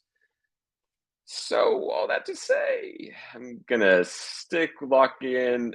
I really want to switch to Fire of Love. Let the record show that, but then lock in Navalny. Put it down. Okay. So Navalny for Blake. Um, I only saw two of these. I almost watched All That Breeds a couple days ago, but I just ran out of time. I tried watching the other two, but they're not really available for streaming yet. I think unless you pay for them. Um, I will say this: when I watched Navalny, I thought it was definitely intriguing, and to see that journey that he went through during the whole time, and the fact that they were able to document it and all that. So, and you're right, with today's political climate, this is definitely something that's going to ring in true to a lot of people with, you know, what people are, following and what people are choosing to believe in and all that stuff like that, rooting for. However, is that too much to the point where there's so much bad things happening around us that maybe something a little bit more Mm, lighthearted and Mm, heartwarming could mm. sway a person's opinion. Did you And say I heartwarming? I didn't mean that to come out that way. Was I know I don't maybe you're No, I did misunderstanding say it. me. Is that a pun for what you're gonna choose? No, that's the thing. I didn't mean it to be a pun if that's the case, but yeah, I am choosing Fire of Love. Very heartwarming when the two lovers burn. Really, Renee. Oh, what a romantic, sweet date night movie. Don't you love the Oh, part where the natural disaster just wipes out the two main characters? It honestly is, and again, sorry, we're not trying to spoil anything. Is that what happens? Or are they just burned up by their passion for each other? Whatever. both. It was fine. It was good. I love Miranda July as a narrator. That was fun. That might be a personal favorite of these. I'm still got a couple more to see. Um, but yeah, it was beautiful. It was Fire of Love. So I think you might be right. I think Look, or I psyched you out by making you think that's what I would have picked, so that way you would pick that one. I'm not sure. We'll figure it out on Sunday. I mean, for me, it's like I love it when documentaries really have great editing, great narration, and especially when it involves a subject that is so out there that I think none of us would have really understood that, oh, there are two people here that basically have a love for volcanoes and would like chase them like storm chasers. Like I remember when Twister came out, the whole storm chaser thing was the big thing that people were like reading up So on I'm from and Oklahoma. following. One of my close friends is a storm chaser. Yeah, I know exactly what you're talking about. Yeah. So, but for someone like me who's from New York, I never would have guessed that there are people who do that stuff. And I was like floored and fascinated with that whole thing. And I would watch endless videos of people doing that stuff. Even even today, if I come across a YouTube video of someone getting so close to a tornado, I'm like, "Oh my god, that's nuts. How do people do that stuff?" This had the same effect on me when I saw Fire of Love. The fact that you had these two people that would literally get up close and personal with volcanoes, to the fact where they had to like build special protective outfits for themselves so that they won't get burnt, and even have trial and error test runs with them. It was like, all right, I'll go first in case I catch on fire, but you're gonna be back here. I'm like, that is so insane to me. That's like insanity. But intertwined in all that is also a love story, the love that these two people shared, and the fact that they went out together doing something that they love. I found to be, yeah, no pun intended, heartwarming. And it really was. And I feel like something like that may sway a person's feelings and emotions when voting in this category. Because, yeah, even though Navalny is very important watch, it's a very important watch. It's good. You need to know this stuff, kind of stuff that's happening. And it's good to know what this person went through and how corrupt, even though we already know all the stuff that is happening there under Putin's rule and all that kind of stuff like that. It's nice to see it actually documented. But excuse me. But There's then, there's a scene in the middle of that movie. There's yeah, a key scene, maybe two-thirds ish, where yeah. that phone call, one of the Oh best movie yeah. scenes I've seen as Oh far yeah. as intensity of action and me on the edge of my seat and then pumping my fist. Yeah. And it was just a few phone calls that were made absolutely stunning, worth the price of admission alone. 100%. But then it reminded me of a conversation that you and I had with our mutual friend, and the criticism he had about that particular scene. Him stating that it felt a little staged, right? And I don't know what friend you're unfortunately, talking about, Renee, and I cannot admit or deny this at all. I wouldn't even begin to be able to do so. but I think I'm not going on the record about anything. for I've some learned from the reason, movie to me. that thing stuck in my head, and I was overly criticizing that moment when it was happening because I Let's heard talk him say afterward. that. That makes me so mad. I thought more about it and did some research. Well, whatever. That's fine. We'll If we'll, if we'll you're skip listening at that. home, don't get psyched out about that. It was a fun scene. It was good. No, Don't be too cynical, y'all. I still enjoyed that moment because it was, again, the moment of the entire documentary, for sure. But I just do think that, again, I'm just going with my own feeling that I think Fire of Love will get the choice here, because, like everything I just said. So, yeah, Vegas so has that's that my as the choice second here. most likely, so that might be one of those where you get a leg up on me if you get that one. So We'll good luck. see. We shall see. So moving on to the next category here, we have documentary short subject. So the nominees are The Elephant Whisperers. How do you pronounce it? Halot? Haul Halot? out, like a Haul out. haul out. Oh, haul out. Oh man, that was fun to watch you overthink. Wow. I was having a brain aneurysm right now. I'm thinking it's like oh man, Halibut, okay. Halibut. Halliburton. Yeah. How do Mhm. you measure a year? How The do you measure a Martha year? Mitchell Yep. effect and Stranger at the Gate. All right. I'm going to go out on the record here and just say I didn't watch any of these. I don't know what any of these are about. I have not heard anything about any of these. So this is a category that I'm totally going blind in on. So I'm just going to put a vote in, and I know it's probably going to be I wrong. love it when you do this. You don't even Yeah. research it. Yeah. I It's didn't so do any fun. research on It any does of make it more this. fun. Yeah. You're just playing Yahtzee over Um, here, just rolling the yeah. dice. What do you got, bud?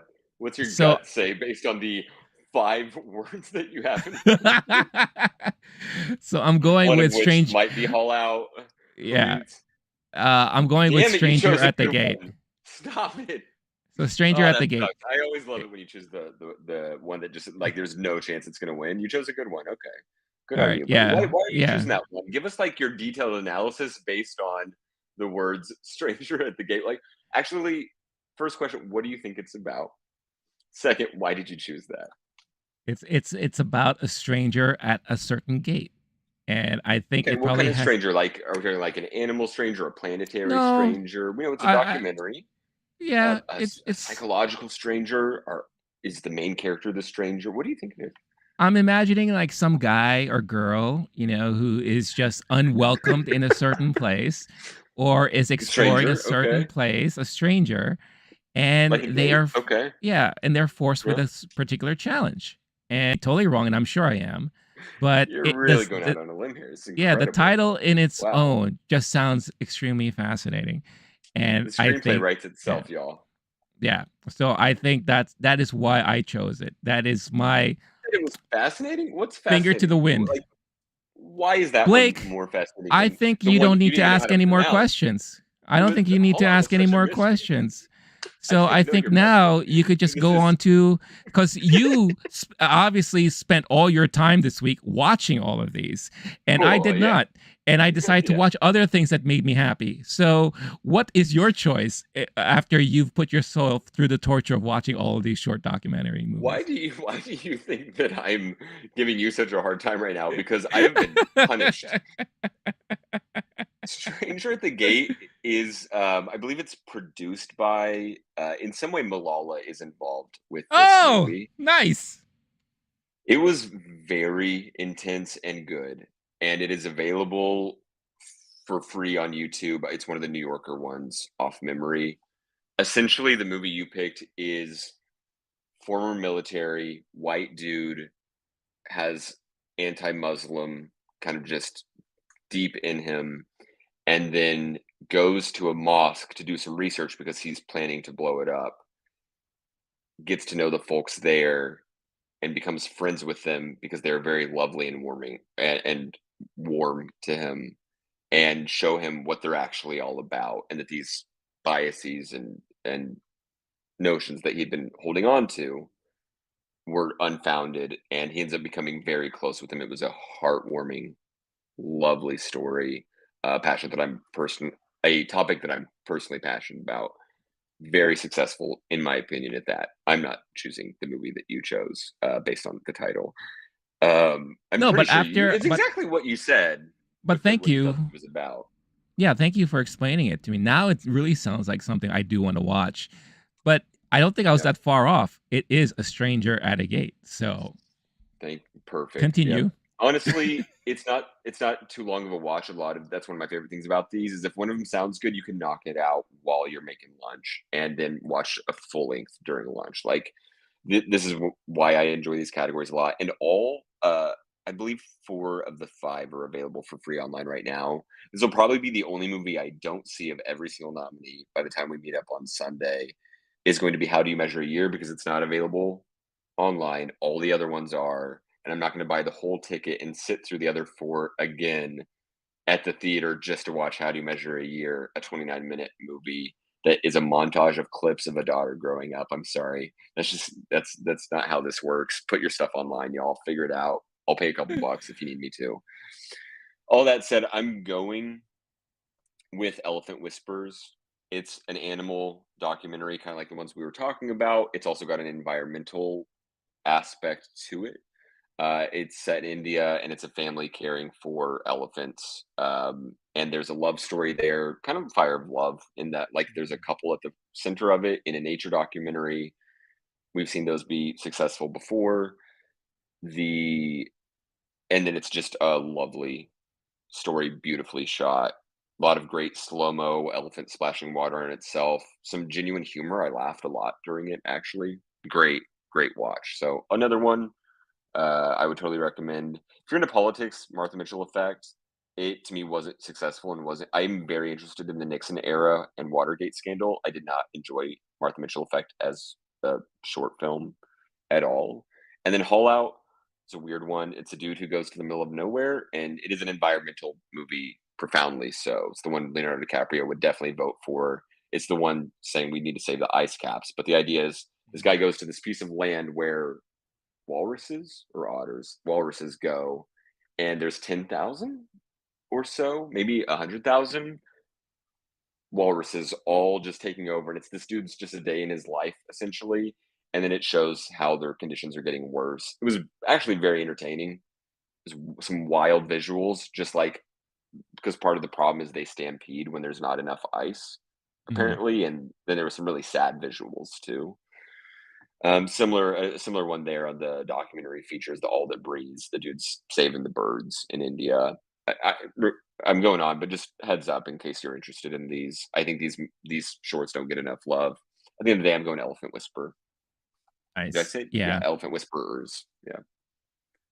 Oh, cool. Honestly, that was that was something I may have chosen because again, deals with animals. So it was in my God, mind your method between is brilliant. Yeah.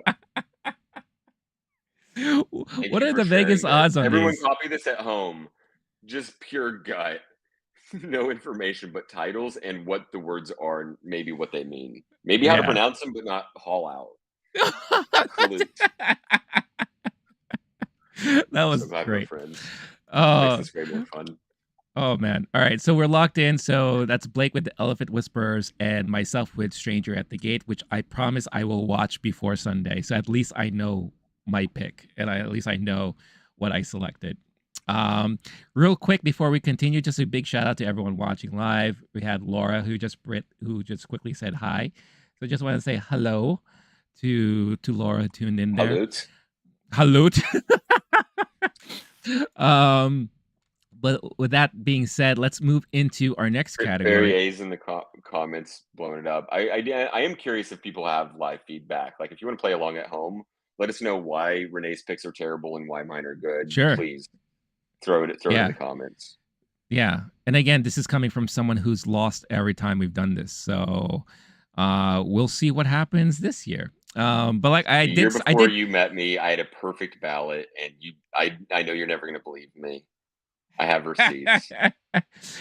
but we shall see. We shall see for sure. But I did start off by saying that I think this could be your year. But we'll see. Tune in on Sunday if you want to know and find out for sure. Um, Next we go into film editing. Film editing. This is one of my favorite categories, which aren't like the big categories. And our nominees for film editing are The Banshees of Inisherin, Elvis, Everything Everywhere All at Once, Tar, and Top Gun Maverick. Since you have been going a lot recently. I will go first here. Um, this was another tough category for me personally because I feel like a lot of the movies here deserve to be in this category. However, I kind of boiled it down to two, and that was Everything Everywhere and Tar. Now, if you remember the conversation we had when I saw Tar and when you saw Tar and we talked about it together, one of the things I applauded the movie on was its film editing. I thought the editing was so well done. Putting her in the moments that she's in, kind of keeping some of things a mystery, as far as who is this secret lover that is she's getting, scrutinized over, and you know, is she really walking through this alley or is she not? Did she really see a dog or did she not? Is she really being chased? Is this all stuff in her mind playing with her? Her ability not to sleep. And again, if I'm spoiling anything, I don't think I am because I'm being very vague about what I'm saying right now. Um, it was just very well edited and it really puts you in that moment as you're watching everything. However, Everything Everywhere All at Once was also very well edited. And I think that's also what helped the movie be as successful as it is because of the editing in that movie. But I do feel like Everything Everywhere is going to win a lot of stuff at these Oscars. And even though there's something in me that says Everything Everywhere will win film editing here, I think I personally I would love to see Tar win this category, because of its editing, and because I don't think Tar has a decent shot in a lot of these categories, especially with a lot of the buzz and momentum that Everything Everywhere is getting. But that being said, I think my final choice in this category is going to be, drumroll please, Can't wait. That's my drum Everything roll. Everywhere All at Once. I'm sticking to Okay, Everything same. Everywhere. Yeah. Great. Again, it's just too strong. They just I have too know. much momentum going for itself. And personal choices aside, I think Everything Everywhere is gonna take this category. You have the same thing? I was so hoping you were going to go Tar because again, that's one of those. It's the last uh choice on at Vegas. Literally same numbers plus 3,400 as Yeah. your other terrible choice earlier. But I definitely have Everything Everywhere. Top Gun is the two spot. I could see that happening if it has more Hollywood love, which sometimes happens at the Oscars. But when we left, I'm personally, I honestly think Tar or Everything Everywhere should be. I don't know why Banshees is here. Maybe I'm missing something. I'm honestly curious. I might look into that after this. Like, what about that editing was good? The humor. Sometimes comedy editing can be difficult. Maybe that there's something about that. But otherwise, to me, the editing wasn't. I don't know why it was special. Yeah. But all the other ones to me, they make sense. Elvis had a lot of momentum, and with you're doing a full song and showing Elvis and the camera's movement on him, and I remember it feeling like my heart was pounding, and he's taking that energy, which was kind of the Hmm. only thing Elvis really was doing was that pure charisma, ball of energy, couldn't take your eyes off him on Ed Sullivan kind of dude, and they recreated that and made it. Somebody was talking about the old clips of Elvis performing, the camera's not moving. There might be Yeah. 2 or 3 cameras in that room. Somebody did a breakdown of how many cuts there are in just one of those songs. It was an incredible amount. That said, so I'm not too shocked if anything uh, other than Banshees, if any of those get it, but I Everything Everywhere is a smart choice because it's a favorite in director and picture, which we'll get to in a second. I'm excited to go through those options. Yeah. But it's the overall favorite, and the editing was so damn good. Sometimes you'll see Yeah. a best picture not win here if its editing wasn't what was special about it, but that is one of the most special where we couldn't stop talking about that. Some of those Yeah. scenes, how the hell they even did it. So I think I got to go Everything Everywhere here. Yeah. If No, it for doesn't sure. win this one, we might be looking at a really rough end of the evening in the acting and picture and director categories. We'll see. Well, that's a fascinating thing too, because even though Everything Everywhere has been sweeping all of the more recent It's awards, been everything everywhere. It's been everywhere all at once, but it could be one of those things where, yeah, they're doing so well everywhere else, but they may not do so well here. And I think, again, what will help dictate that are these smaller categories. If we don't hear their this movie announced in some of the earlier categories, then that could be a weird thing for the rest of the night. They're the googly eyes. What You're gonna are see they your boy doing? Barry Every that time night. they're Yeah, they're on you got a lot screen, of they're that doing going that. on. Yeah, If you want yeah. my bona fides, I bought these at the night after watching this, and I then every time I remember. would go to the theater afterward, I'd go see it again. I saw it 4 times and would just hand these out in the theater. Yeah, no, I remember. I Yeah, will be so that'll be a weird night. That kind of our whole I don't want our whole night to ride on one movie. If you let the Oscars ruin your night, they'll ruin your night every chance they get. yeah, So we'll see how it goes. I've got to at least like in my head be okay with other options winning. We'll, no, for sure. we'll And I get and through then it. and again, I think we said this multiple times already. Like a lot of these categories are very stacked, and I think we're very happy with a lot of these choices. It's a good movie Um, here. it was pretty good. It was pretty good. I mean, the box office won't tell you that, but I think as far as quality, it was definitely a really Yep, good year for quality, for sure. yep.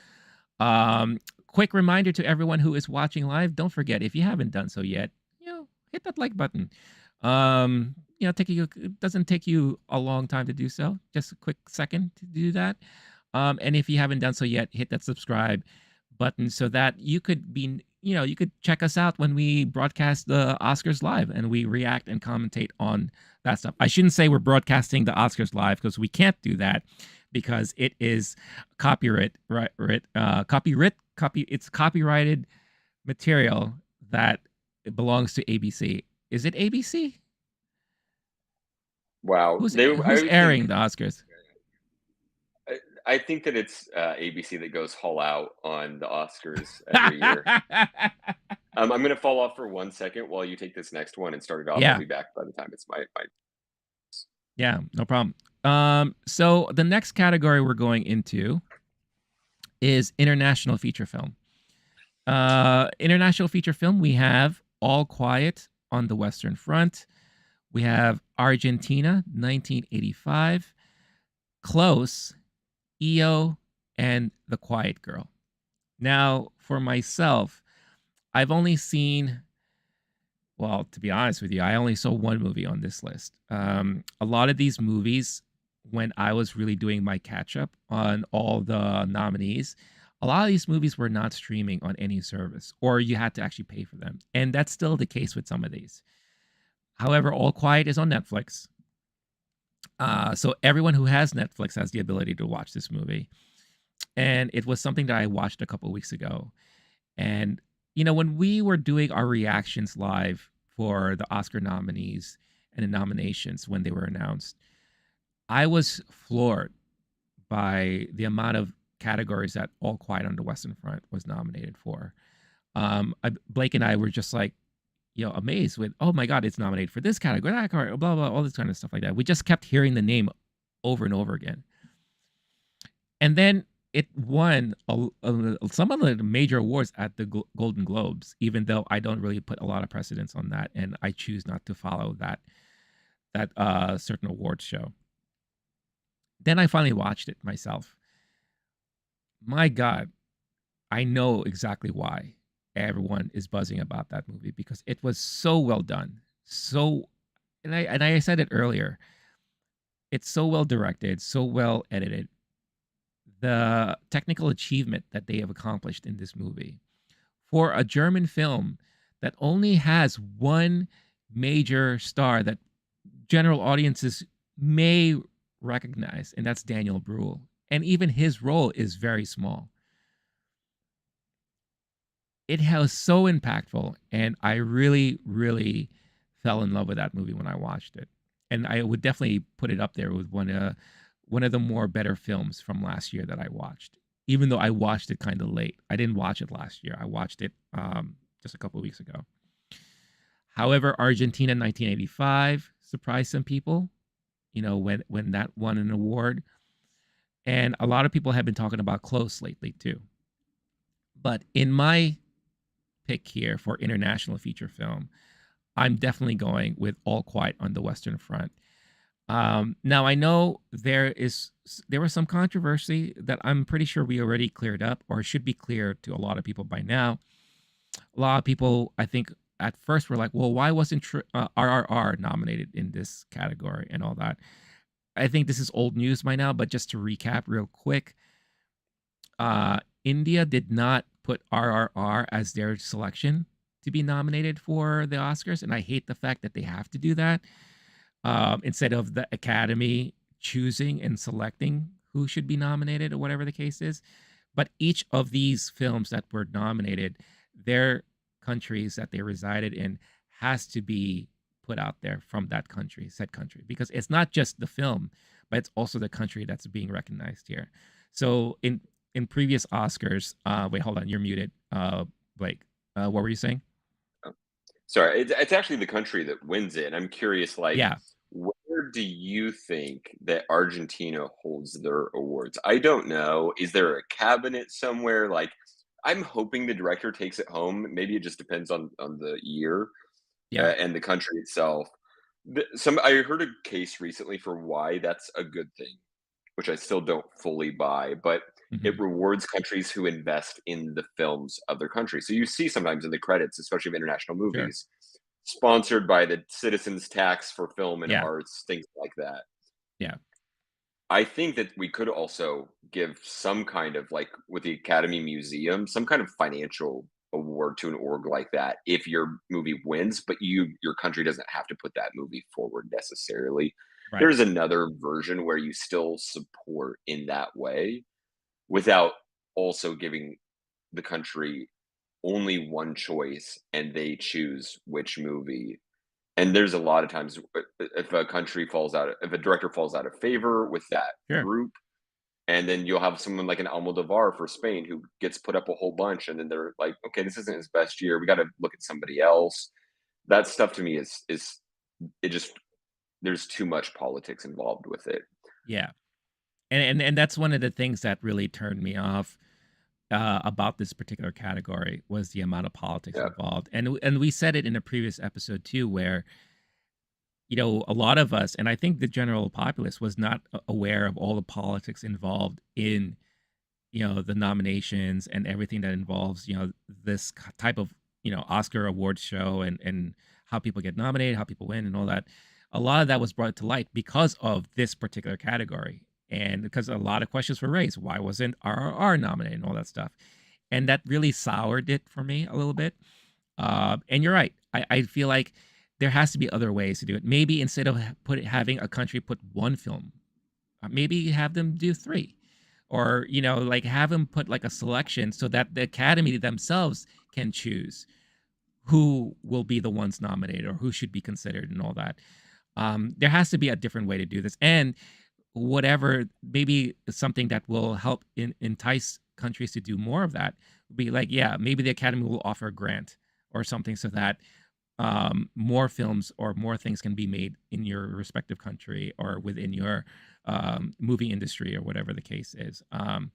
But with all that being said, I think for me, hands down, All Quiet was the one thing that stood out for me in this category.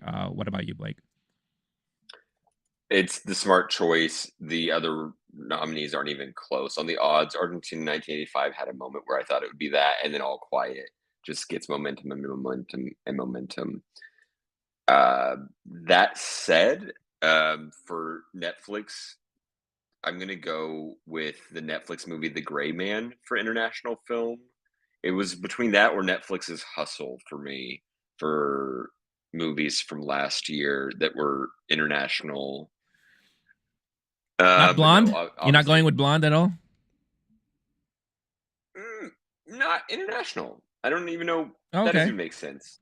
That's I think You every know what? moment in that movie Just is go set in with it. America, so All it right. doesn't. Okay, You know, yeah, thank you. Yeah, you're welcome. that Yeah. that that. Let's give America that award. Actually, that's a great idea. Let's give an American company Netflix. No, but I just want seriously, to hear them announce the winner, like, and the winner is the USA for we said international. Are we not? Yeah, no. used to be called foreign film. The It used to rebranding of be, yeah, international, I think, is kind of yeah, interesting, and it does put an emphasis on the nation part of it, and it kind of destigmatizes with the foreign. But anyway, we've talked a lot about this category. All yeah. quiet. That's everyone's got to put. If you're doing predictions, put that on your ballot, unless you're just really trying to make a one big bet in Vegas and you're very drunk, then maybe put something else. But yeah. Yeah. All right. So all quiet, locked in for both of us there. All right. Next is makeup and hairstyling. So we have All Quiet on the Western Front, The Batman, Black Panther Wakanda Forever, Elvis, and then The Whale. Would you like to take this first? Sure, taking an actual whale and making them look like Brendan Fraser in the movie The Whale, Brilliant. It was brilliant. unbelievable. Seeing them take a bat and make it look like a man that looked like Robert Pattinson in The Batman, incredible. There's a lot of great animal to human makeup, and that to me is people don't talk about those acting performances enough. How they even trained the bat to speak English and wear suit and tie, unbelievable there. Oh Same yeah. similar with the whale. Yeah, getting it to sit still for so long and sweat was incredible. End of the day, I got to put down Elvis, and it's to me, it's just the I don't agree with it necessarily, but it's the kind of movie that I. This is where I think that movie gets awarded. The Baz Luhrmann. It's a very visual movie, and they're doing the recreations of a real person, which sometimes is what takes the cake here. Plus doing the transformation, the different versions of Elvis and the Tom Hanks of it all. That's where to me it's harder to sell this one, but I've heard some people predicting this. It's a tough category. I think I got to go Elvis for what I think will win. All right. Um, if there was a category uh about accents and tonations in someone's performance, then I think Elvis would definitely win in this category. The fact that he had Austin Butler, who pretty much transformed his entire speech pattern to mimic Elvis and can't seem to get out of it. He would definitely be the front runner in that category and But would then definitely number win. two, Tom Hanks. Oh yeah, but Tom Hanks doesn't still talk like that, does he? No, what I'm saying is it was such a bizarre and unique choice that he made with the Yeah. accent work. This is one of the most accent heavy movies where just the Oh yeah. accents ended up becoming such a thing between It's Austin become Butler of its it own. all. But It's become its own character, its own thing that we talk about. how many times after the movie you're talking to someone and they go, "Fuck, was with Tom Hanks in that movie? That was weird." Um, what accent I think was supposed to be just generic? The terminal type of accent where he just does generic Right. international. Being Tom Hanks just having a little fun, practicing in the Yeah. mirror, being like, "I think I'll talk like this now." And Yeah. yeah, So yeah. So that being said, makeup and hairstyling. I think I'm sticking very close to exactly what the category states, and I think it was a phenomenal feat to have Brandon Fraser transform the way he did, and to make it pretty damn believable. And I think even though it's just one particular person in that film who had that major transformation, it was important to the film and it was important to the overall storyline of the film. So, because of that, I'm going to go with The Whale for makeup and hairstyling because of that. So, you I have, before yeah, we go move ahead. on, I have to repeat what I said before that this "Don't Worry, Darling" should have been nominated here for the Harry Styles makeup award because damn, that dude looked just like Harry Styles. It's amazing how much he We can looked move like, on now. yeah, Yeah, it was incredible. yeah, Okay. it was brilliant. Next category, we have music, original score. So this is not song, but this is soundtrack. So score, background music, all that stuff. You have All Quiet on the Western Front, Babylon, The Banshees of Inisherin, Everything, Everywhere, All at Once, and The Fablemans.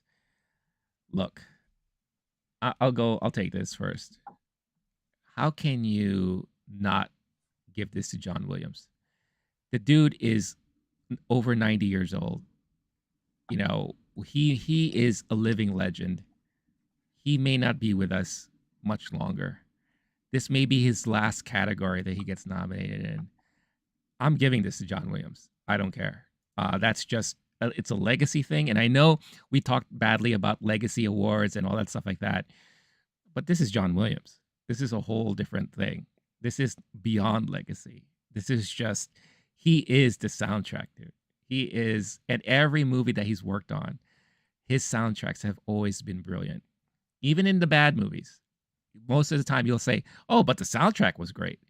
You know, so I think because of that, I'm giving this to John Williams. That is my choice.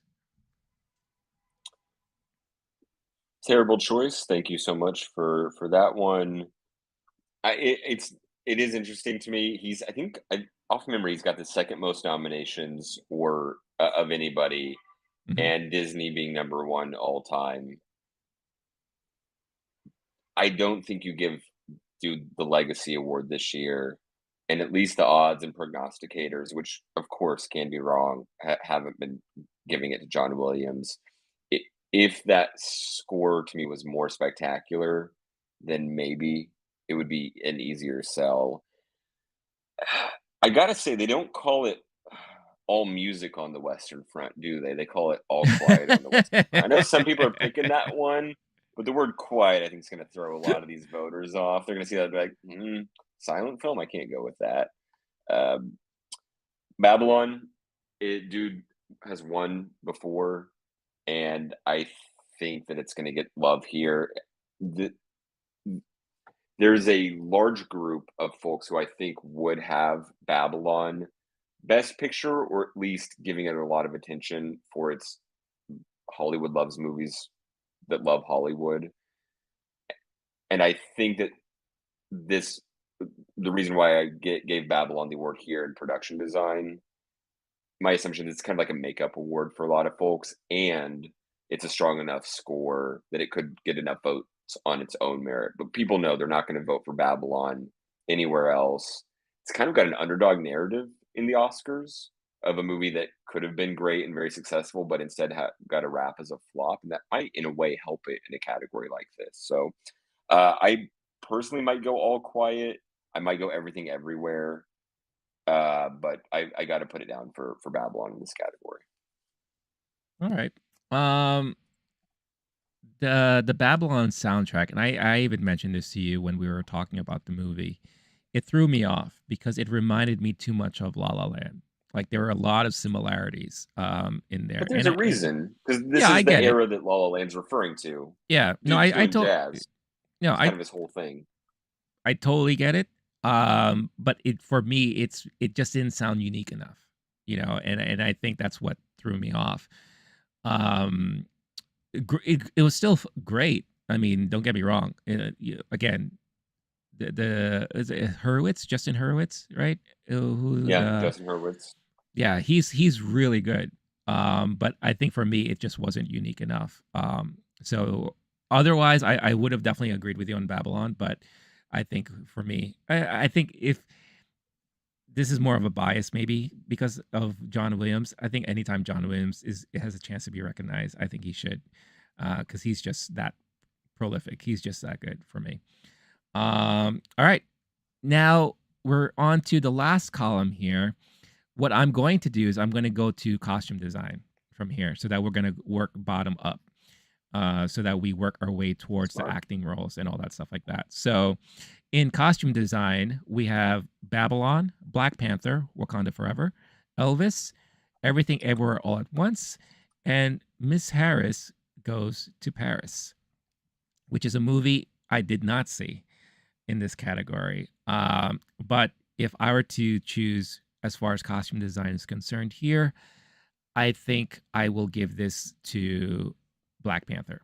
I think Black Panther is one of the ones that will get nominated, and not only got nominated, but will win this award because um, watch the movie and you remember the movie, a lot of the costumes were very well done, well and representative of the cultures that they are representing.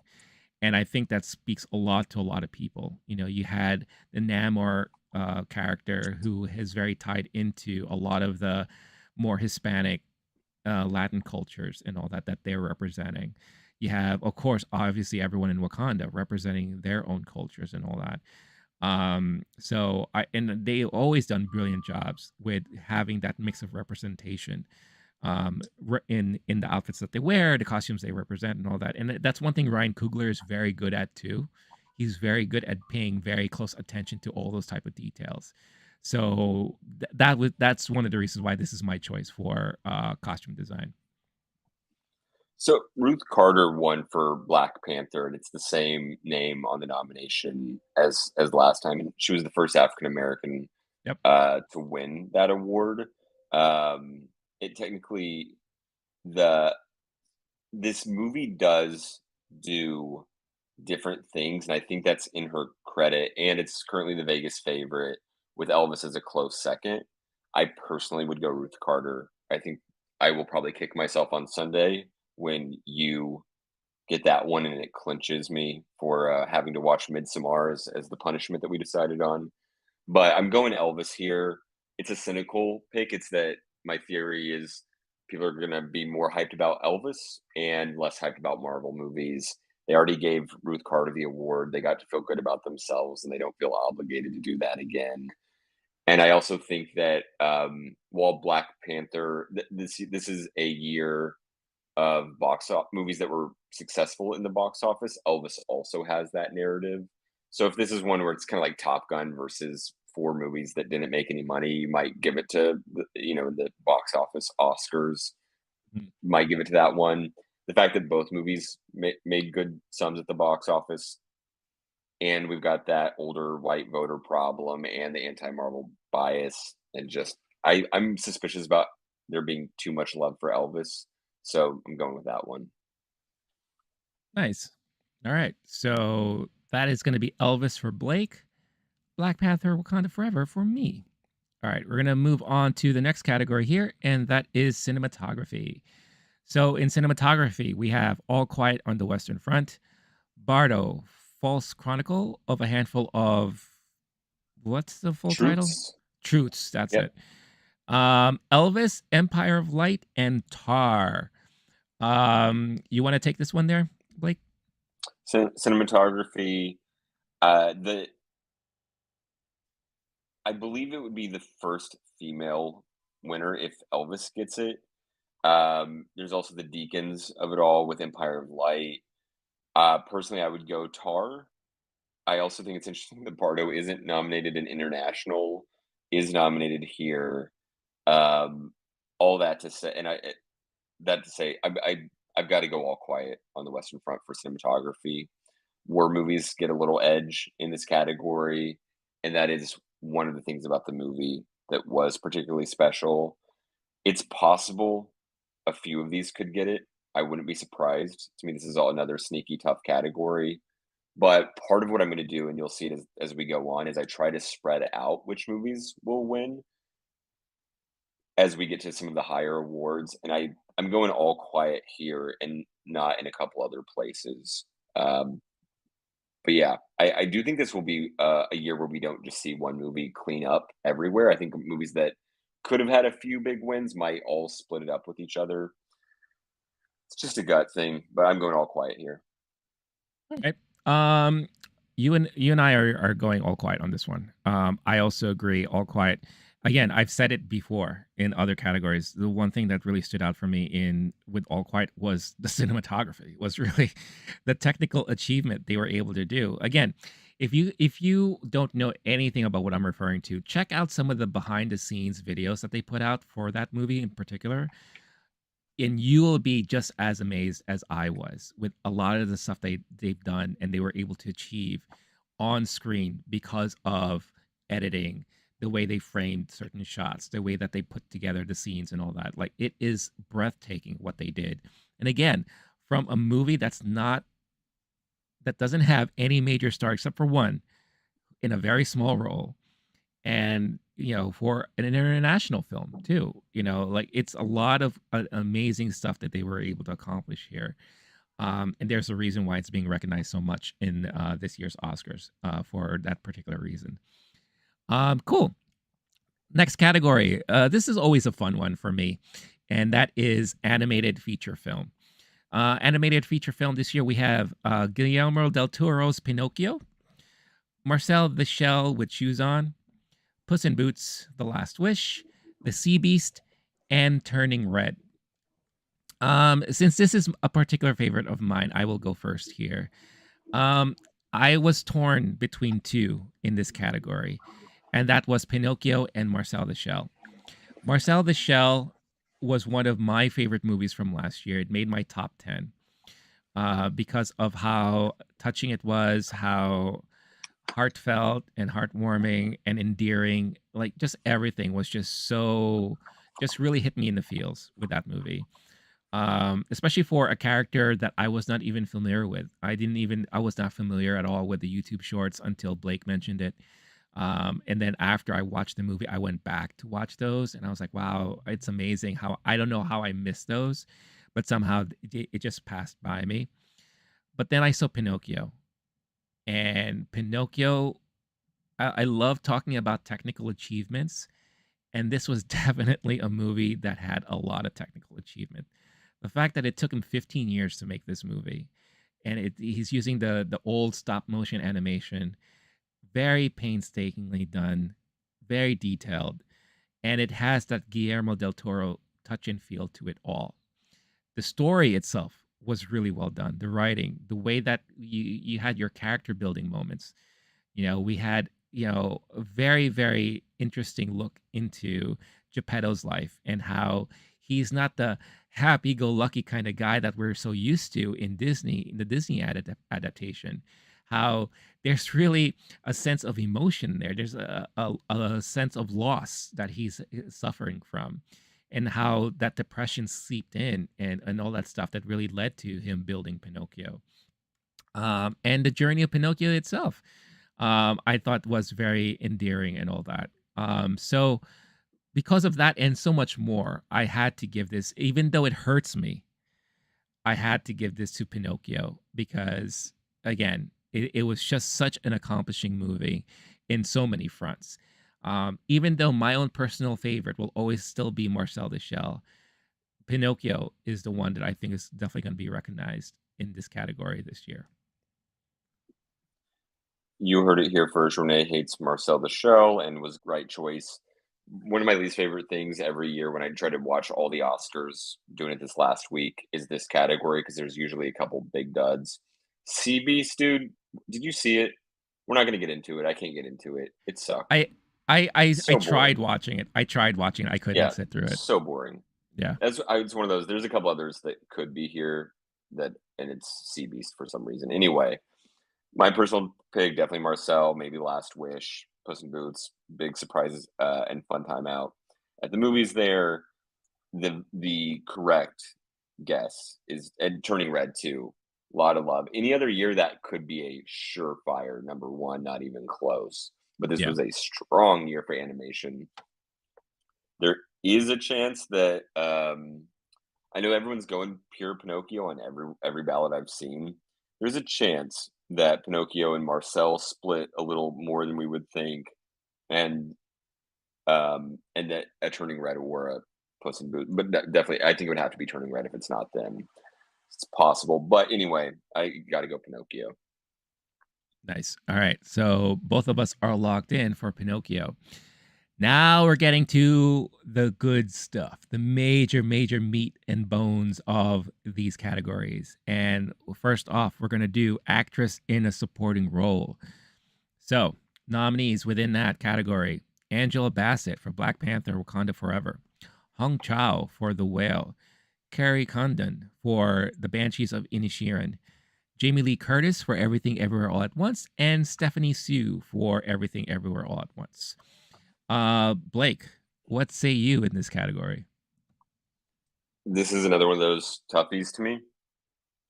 For a long time, it seemed very smart to put Angela Bassett on this ballot. It seemed like it was guaranteed. There was too many award ceremonies where her name wasn't called. BAFTAs, it wasn't surprising, but then when you got to the SAGs, which to me is a place where you would see an Angela Bassett, someone who's been around a long time, big celebrity name, someone that folks would like to give credit to after her career. But you have a similar narrative there with Jamie Lee Curtis, other than the aspect where when we look at why Angela Bassett hasn't been nominated more, it's obviously for a different reason than Jamie Lee Curtis. Jamie Lee Curtis has been doing genre movies, whereas we know that Oscar's so white, and that's at least part of what kept Angela Bassett out of the Oscars. Nonetheless, my cynicism prevails. I'm going to say it's got to be Jamie Lee Curtis. When the crowd was so into her speech at the SAGs and has been into everything everywhere, and then she's doing the I say Michelle, you say yo call and response with the audience. I think Jamie Lee Curtis has too much momentum right now and is generally loved, whereas we aren't seeing that with Angela Bassett in the same way. So overall, I don't think Stephanie Sue and Jamie Lee Curtis split votes, which you often see in supporting. I don't think Stephanie Sue has that love. Her performance or her both of those I think are a little too weak to make that a problem for Jamie Lee Curtis. I got to go Jamie Lee Curtis here. All right. Well, that's Especially the voting body is so much made of actors, so many, because those are a lot of the people in the mm. academy. That's another reason. Once she got SAG, I went Jamie Lee Curtis. Sorry for the hiccups, by the way. That's okay. I feel your pain. I hate when that happens. Um, no, and there's a huge part of me that agrees with you. I, for the longest time, when we were talking about these nominees, I hands down did not feel Jamie Lee Curtis deserved to be in this category. We talked about it multiple times. I'm like, you could have easily have replaced her name with somebody else. But then it's true. You are seeing a lot of love being, represented for her, especially when you saw the SAG Awards and all that stuff. Like, there's so much love for her um, in this category and for that movie. However, if you really just look at the merit and the performance, she was not, for me personally, one of the outstanding performances in that movie. You had Michelle Yeoh, you had Ki Hu Kwan, and then you had Stephanie Sue. Those are the three outstanding performances in that movie, with Jamie Lee Curtis like rounding out the four, right at the bottom. And imagine a version where Ke Huy Quan goes main actor, and then the grandfather character goes supporting. Like that, Oh, there's a world where this movie just cleans up the top six absolutely. awards. Would be Yeah. wild, but it's not unfathomable to imagine that alternate timeline. No, for sure. And some should argue that why wasn't James Hong nominated, right? Especially, That's what I'm saying. Ke yeah, Huy for Quan could have been a main actor, and with this absolutely. category, it's a tough one this year. But he might be Yeah, the dude surprising everyone while folks are splitting both votes. absolutely. No, I agree. Now, because of that same reason that you just said about splitting votes, I do believe like Carrie Condon has also been kind of thrown around a lot, and a lot of people have been kind of pushing Yeah. her and talking about her. So we could possibly see a scenario where Jamie Lee Curtis and Carrie split the votes, and we could possibly see the Angela Bassett win in this field. And I am gonna go with my gut and believe that that might be the case. And my selection is gonna be Angela Bassett for a supporting role in this category. I won't hate it if Jamie Lee wins. Again, I will understand it, but I do feel like as far as performance goes, Angela's was the strongest performance out of these mentioned here in this category. She was the heart and soul of that movie, Black Panther. The fact that we already are suffering from the lack of Chadwick Boseman being in that movie. She took over that as far as impact in that movie. If it wasn't for her, that movie would suck. Really, totally suck, 100%. But she made that movie for the most of it, for most part. Now there are other things in that movie I had issues with, but she was the most enjoying thing to watch in that movie. Her performance as a whole. Um, I also I love Hung Chau too, but the fact that she is being nominated for The Whale instead of like The Menu or something like that, that kind of like makes me kind of question. But if you put it as a combination of the two, then yeah, I could see why she was definitely nominated here. But for me personally, as far as strength of performance out of all of these nominees, I have to go with Angela Bassett in this category. So that is what I'm going with there.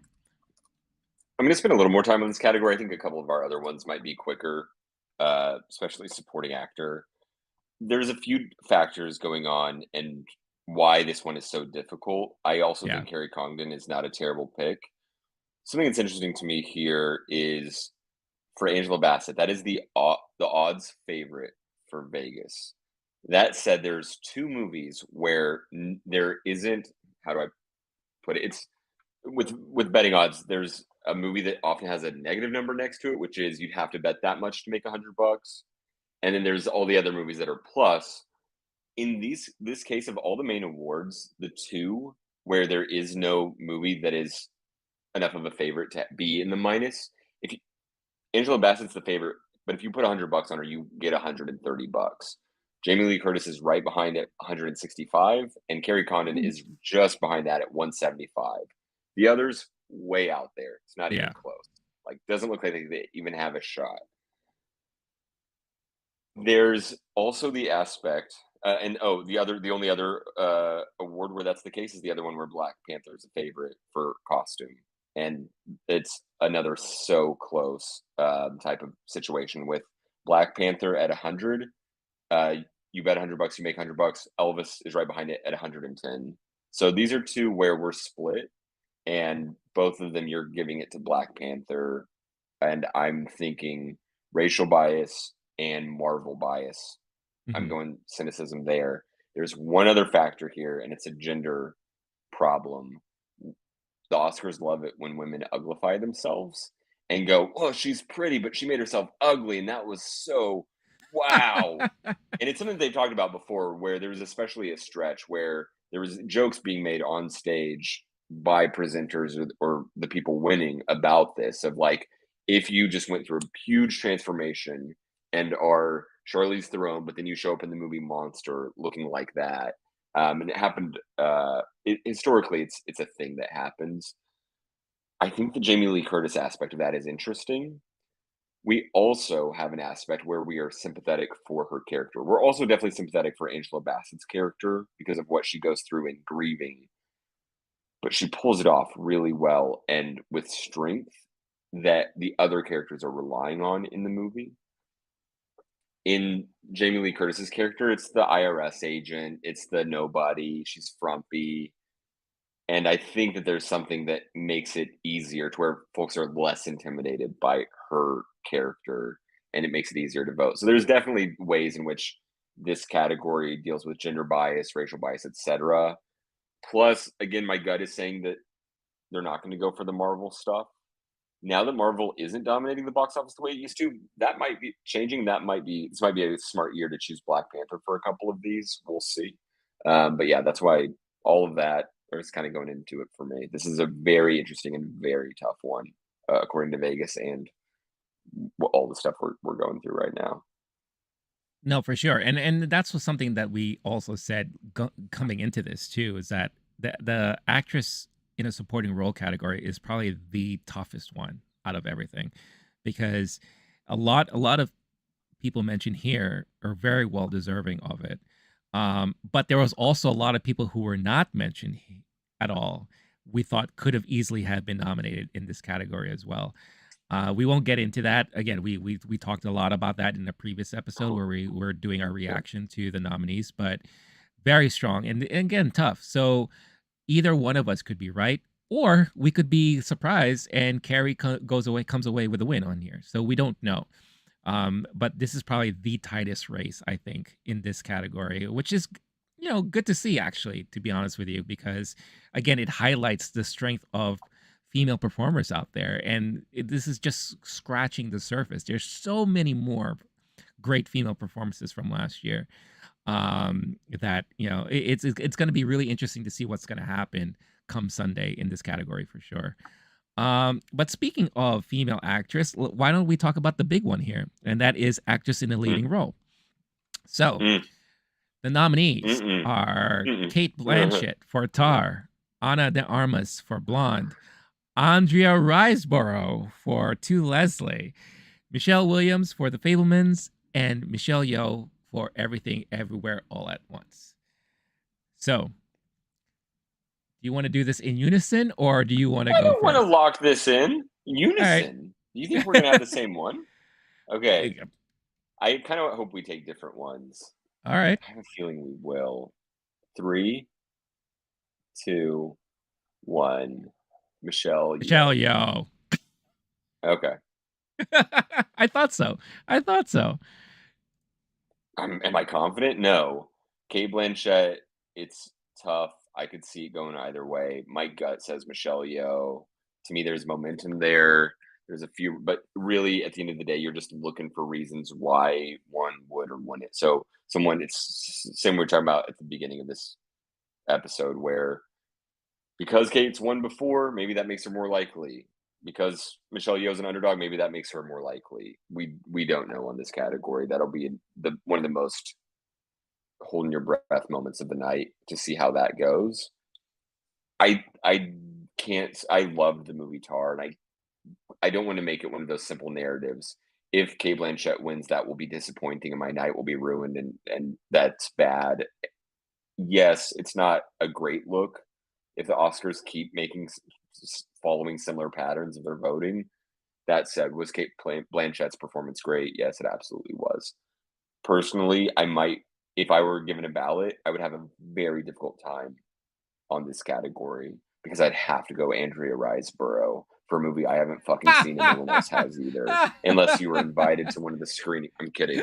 Obviously, to me, it'd be tough overall, especially the top two. This Yeah. is one of my favorites. If you're looking at odd stuff, like Andrea Riseborough is actually the third most likely, with Michelle Williams and Third. Ana de Armas, but they're both so far out there. Michelle Yeoh minus 180, Kate Blanchett plus 125. So currently Michelle's the favorite, which wasn't the case for the longest time. True. Kate Blanchett was cleaning up earlier in the awards. Mhm. Then we go from 125 to 2,900 for Andrea Riseborough, and worse from there for Michelle Williams, and then on de Armas. So tough one. This will be it's neck and neck. Has been the pretty much the whole time, ever since Michelle Yeoh started winning anything. It's just been felt very back and forth. I think Kate Blanchett didn't play things in a way that would keep her as a favorite. Speeches she gave at some point, even saying we shouldn't even be having these awards from a stage, which is a hell of a thing to say, but bless her for speaking her mind. Who doesn't disagree that the politics and horse race of it all and the campaigning is just bizarre? What a way to Yeah. live. Yeah.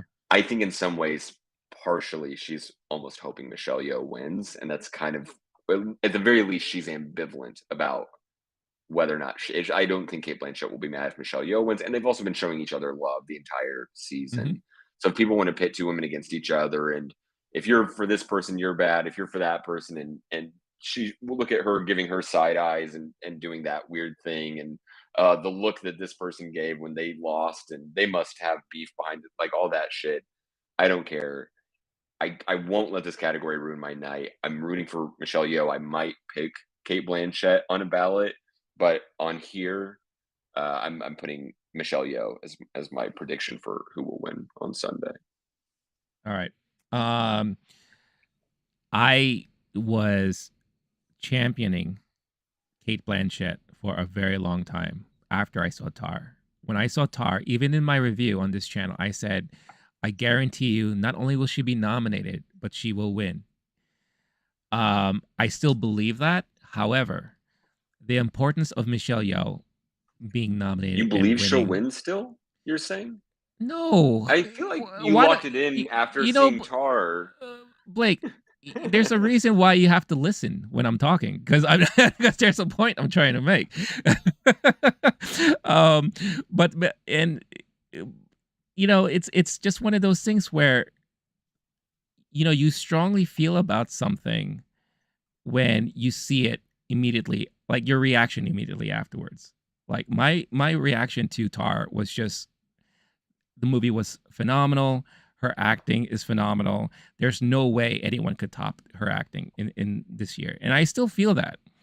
I feel like her performance in Tar was the strongest performance last year. However, the importance of Michelle Yeoh being nominated and the importance of her career and being recognized, I think outweighs Kate Blanchett's performance. Now, I don't like, and we talked about this multiple times and all that stuff like that about legacy and messaging and all that stuff like that. But I think in this case, this is very important because they're finally recognizing someone who has never been recognized at all, and she's had a very strong career, and she's done so many things. Easily she could have been recognized for previous movies like Crouching Tiger, Hidden Dragon, or whatever the case is. Like she's had so many good stuff in the past. Her achievement as an action star, the things that she put her body through with a lot of these movies that she's made in Hong Kong and all that stuff, things that not even the Academy would recognize at all during those years. She has done so much. So the fact that she's finally being recognized here to the American audience, to an audience that maybe most of them did not know about her body of work until now because of all the buzz about her and all that stuff. I think it's very important for her to walk away with this. And that's why I'm choosing her to win this category because again, the message and the representation is extremely important here. And I think it's well overdue. Yeah, Kate Blanchett has already been recognized in the past, and I'm sure she's going to get recognized again moving forward. It's kind of like the whole not Diane Keaton, but who's the other actress that always seems to get recognized every year? Meryl My Streep. God, Meryl Streep. That's it. Yeah, she's like it's like a Meryl Streep situation, right? It's like every time Kate Blanchett can do something, she'll be recognized for that for sure. But Michelle, this may be her one and only chance. I wish I didn't have to say that. I wish I could say that she's going to have multiple chances again now from this point. But who's to say? This could be her one shot here. I'm hoping that this will lead to more stuff for her, but I think it has to start somewhere, and I think now is a good time for this to finally be the case for her. So yeah, Michelle Yeoh, Best Actress. Cool. Nominated again. Whoops. Are you all right? You're predicting that Michelle Yeoh's gonna? Yeah, can you hear me? Yeah. Mm-hmm. Okay. Oh, you are totally frozen. All right. Well, as Blake is fixing up his connection there, let us move into next category, and that is actor in a supporting role. So the nominees in actor in a supporting role, we have Brendan Gleeson for Banshees of Inisherin, Brian Tyree Henry in Causeway, Judd Hirsch for The Fablemans, Barry Keoghan for The Banshees of Inisherin, and Ke Huy Quan for Everything Everywhere All at Once. Blake, do we have you back? I'm just checking. Can you hear me? Yep, we can hear you. All right, awesome. Okay, cool. If anyone heard my joke earlier, I am so sorry. I was being ornery and I was just curious how Rene would react. We'll skip it for now. Going Ke Huy Quan for this one. Absolutely. I repeated it 3 times, and every time I was like, oh gosh, oh no reaction. Ke Huy Quan for supporting. The odds are hilarious when you look at this one. It's not even close. It's gotta be, or else we might see the Dolby Theater or wherever they're filming it. We might see it burn down. The fact that 2 and 3 are both Banshees dudes who should be splitting votes, and then Judd Hirsch and Brian Tyree Henry are rounding out those odds. It's got to be Ke Huy Quan. He's won everything everywhere. Not all at once, but definitely it could have been all at once. Yeah, over a series of many weeks in a long, grueling award season. Yeah. Right. But you're going to put someone other than Ke Huy Quan, right? Please. Oh, yeah. I'm going with Brian Tyree Henry on this one because, again, someone who's never been recognized, has done a lot. And Causeway, he was so... No, come on. Ki Did you Kwan. see Causeway? I did.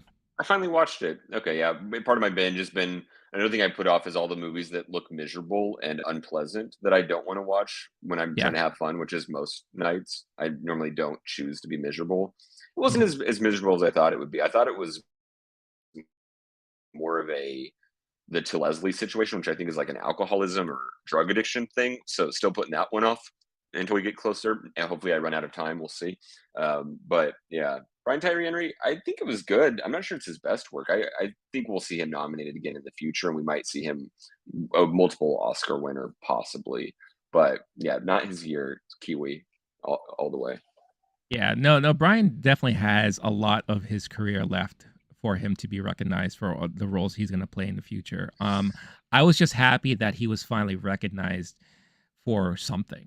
I feel like he's, like, Yeah, kinda been, like, long overdue, in my opinion, and I do yeah. feel like his performance in Causeway was actually very strong. Stronger than, Jennifer Lawrence. Like, I thought he stole that movie away from her, and she was, like, the She top did a billing. great job staring blankly in the into the camera. It was really impressive. If that was an The brooding award, the brooding, the kind of Kristen staring glance, Stewart yeah. award, yeah. That should be a category in, like, one of those, like, separate, like, Indie Spirit Awards or something like that, like, who does the best brooding staring into the camera? The numbest acting. Yeah, Yeah, no, but for me, I am also going with Ke Huy Quan. Again, that was a sure shot for me. And I probably will end up being the best speech of the night, because of his yeah. energy and his excitement. He's just going to bring a lot of like fun to the awards show there. All right, moving into actor in a leading role. So we have Austin Same Butler, time. Elvis, Colin Farrell, Banshees of Inisherin, Brendan Fraser for The Whale, Paul Mescal for After Sun, and Bill Nighy for Living. Did you want to do this at the same time? You want to announce this at the same time too? Yeah, we have to. This is another toughie. Okay. This is to me one of the most competitive ones. All right. Odds, people talking about it, people being anxious picking it. We got to do it All for right. actor and actress. All right. Three, Okay, two, two, one. Bill one. Nighy. Brendan Fraser, Bill Nye living. What you bastard? No, it's Brendan Fraser. Of course, it's Brendan You think Fraser. so? Yeah, It's not an of course friend. It's a I this think is Brendan I Fraser and personally think it Austin is. Butler are neck and neck. Yeah. Austin Butler's been winning a lot. Brendan Fraser's been winning somewhere it counts. Bill Nye is at a plus 8,000 on the betting. If you bet Ooh, $100 on Bill Nye and he gets it, you get $8,000. So hear me out. put all your No, money on there right now. that basically means it's not going to happen. He might not get one vote out of the thousands of people. I personally am going Brendan Fraser because of the Hollywood of it all, and he's been around. The story there, he's been in box office success, and this is a good year for that. Whereas Austin Butler, while he's been winning a lot, I I just don't have faith that that one's going to have the legs to get him over the finish line. With the accent of it all, he's young, he's kind of unproven. He's given some good speeches, but he's given some kind of weird speeches. Um, I don't think that's helped him necessarily, and I think we've seen Brendan Fraser gain momentum during that time. Not too dissimilar from Kate Blanchett, totally different types of speeches, but overall, I think, again, it's one of those they love it when you go ugly. Austin Butler kind of does Fat Elvis at the end. Brendan Fraser does a lot of sweaty acting all throughout The Yeah. Whale. It was one of those that was hard to watch, and I do think that actually helps when your performance is so good. It's hard to watch what he's going through and suffering. I think that you give it to Brendan Fraser, especially because that movie embodies, in some ways, the suffering of his career and his own personal trials. It's not for the same reasons as what the character is going through in the movie, but I think that plus it's a movie that was pretty successful at the box office, kind of like The Menu, a low key, sneaky indie movie that actually made good money. A lot of folks saw it, and this movie isn't going to get anything anywhere else. It doesn't seem like at all. So I'm going Brendan Fraser for those reasons, but Vegas has them real damn close to each other, with Brendan Fraser technically right now the favorite. Mhm. Um, yeah, I think with Brendan's Fraser, obviously it was a big transformation for his role there. And what a comeback story as well. I feel like when you have those two factors involved, it's just one of those things where you just have so much of a story to tell there. I think Austin Butler was amazing in his full-on transformation into Elvis, where he was very believable. And we saw it from people who would comment, on our review, and we talked about it, like how many people really enjoyed his performance in that movie. Um, but I just think, again, the momentum is too strong, in my opinion, for Brendan. And it would be kind of weird too, where you have someone that's been talked about for so long and who seems to be getting a lot of the attention and then just doesn't get anything at the big stage. I don't think he would care, to be honest. Like, it seems like he's just happy to be part of the process, and he's like not really he's playing the humble role very well right now. um and I think Austin Butler, I think he has, again, a lot of his career left to prove himself over and over again. And I'm very curious as to what his next role would be, like leading role. I know he's going to be like in Dune and all that stuff like that, but I mean like main leading role where he's like carrying a film by himself. It'll be really interesting to see where he goes from here. But I think for Brendan, this is a year because again, it just caps off a great comeback story. And you're right, like the things that he went through in the movie in a way kind of mirror like his career and what he had to go through in a lot of different ways. Um, so I for me, Brendan Fraser for sure is the clear cut winner here. I will be honestly shocked if he doesn't win. You Really? will, yeah, you will literally see Let me me express that on camera. let me give you a little fact though, because I'm just looking through the Best Actor Yeah. recent history. This narrative kind of changes about 20 years ago, but in the last 18 Oscars, 10 of those have been for people. Best Actor winners have been for people playing real people in these biopic type movies. Last year, Will Smith, King Richard. Before that, no. Anthony Hopkins and Joaquin Phoenix. Then Rami Malek playing Freddie Mercury. The year before that, Gary Oldman playing Winston Churchill.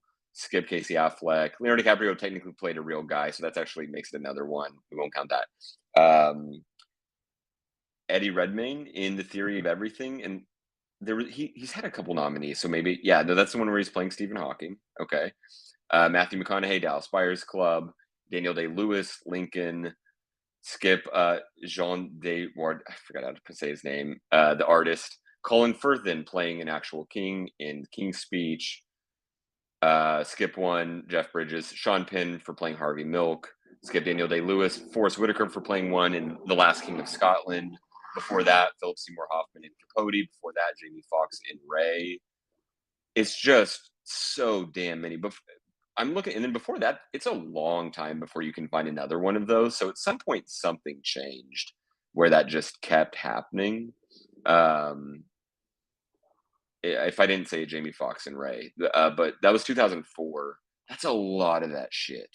I'm honestly tired of it, and maybe this is the year people are fed up with it, and that narrative changes, or maybe this is just a coincidence that the performance and the actor weren't strong enough because a lot of those are super famous dudes playing other super famous dudes. I am so tired of that narrative where Renee Zellweger wins for decently playing Judy Garland just because people love Judy Garland. They know her and they go, oh, that was convincing. She did a good imitation. Acting to me shouldn't be as much about imitation as when someone creates someone from whole cloth. Lydia Tarr creating a famous person from scratch is to me way more impressive than Rami Malek putting in some fake teeth and doing a worse version of Freddie Mercury. I'm so tired of seeing that cosplay winning in this award. But so if you want a reason to go Austin Butler, the fact that he's so close and that's the history here is really makes me want to choose it. And it's one of those I even while we're going through, you already know I almost moved my check mark. I'm sticking with Brendan Fraser. This won't be the category you beat me on. That's all I know for sure. At least we'll both lose it together when it goes to Austin Butler. It's yeah, and I totally understand that history involved in all that stuff, and I agree. There's is unprecedented the amount of times that that has been recognized in that aspect in that regards. However, in my personal opinion, even though Austin Butler was really good in this role, I don't think he holds water to those previous people you mentioned as far as Yeah, performances. I think if you put him that might be in the that problem. Yeah, yeah, if you put him in that year, in this category with those other people, oh, no way. Like he would not be talked about as highly as those other people for sure. Um, if this year was not as strong as it was, and you didn't have like Brendan Fraser involved, then yeah, I could totally see Austin Butler like walking away with this. But I just don't think it was as strong as what we've seen in the past. Not saying it wasn't good, just not as strong as stuff like that. So, but who knows? We could be totally wrong. It will be completely surprised. And you, like I said, you will see me completely shocked on camera for sure come Sunday. no, not me. I'm gonna be sitting there just looking over at you like I knew it. But we are now down to the final category here, the mother of it all, the one with all the marbles on the table, and that is Best Picture. Best Picture, the nominees are All Quiet on the Western Front, Avatar: The Way of Water, The Banshees of Inisherin, Elvis, Everything Everywhere All at Once, The Fablemans, Tar, Top Gun Maverick, Triangle of Sadness, and Women Talking. All right. Before we go into art picks and all that stuff like that, it should be mentioned that this is one of the years where they definitely tried to recognize what the box office said, and that's why we see things like Top Gun Maverick in here, Avatar: The Way of Water, because again, the importance of the general populace and what people actually went out to go watch. And this has been like something that the Oscars have been trying to improve on and trying to get more people to view the award show, to get more involvement with not just like the cinephiles and the movie buffs like you and I, but to get more people's eyes on the awards program and all that.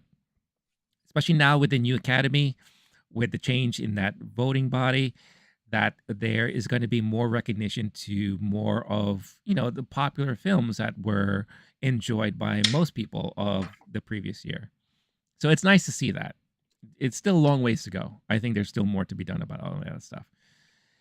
There could be an argument that's made that maybe because of that, where people are voting for one way and maybe voting another way, that it could cancel each other out, and we may end up seeing one of these major blockbuster films win, like a Top Gun Maverick, an Avatar: The Way of Water.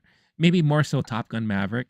I feel like that's been a lot of the buzz I've been hearing that could, if like that could be the sleeper hit that runs away in this category, because everyone's expecting Everywhere Everywhere, maybe an All Quiet on the Western Front, who knows? Maybe a Fablemans, because a lot of people in Hollywood really enjoyed that movie.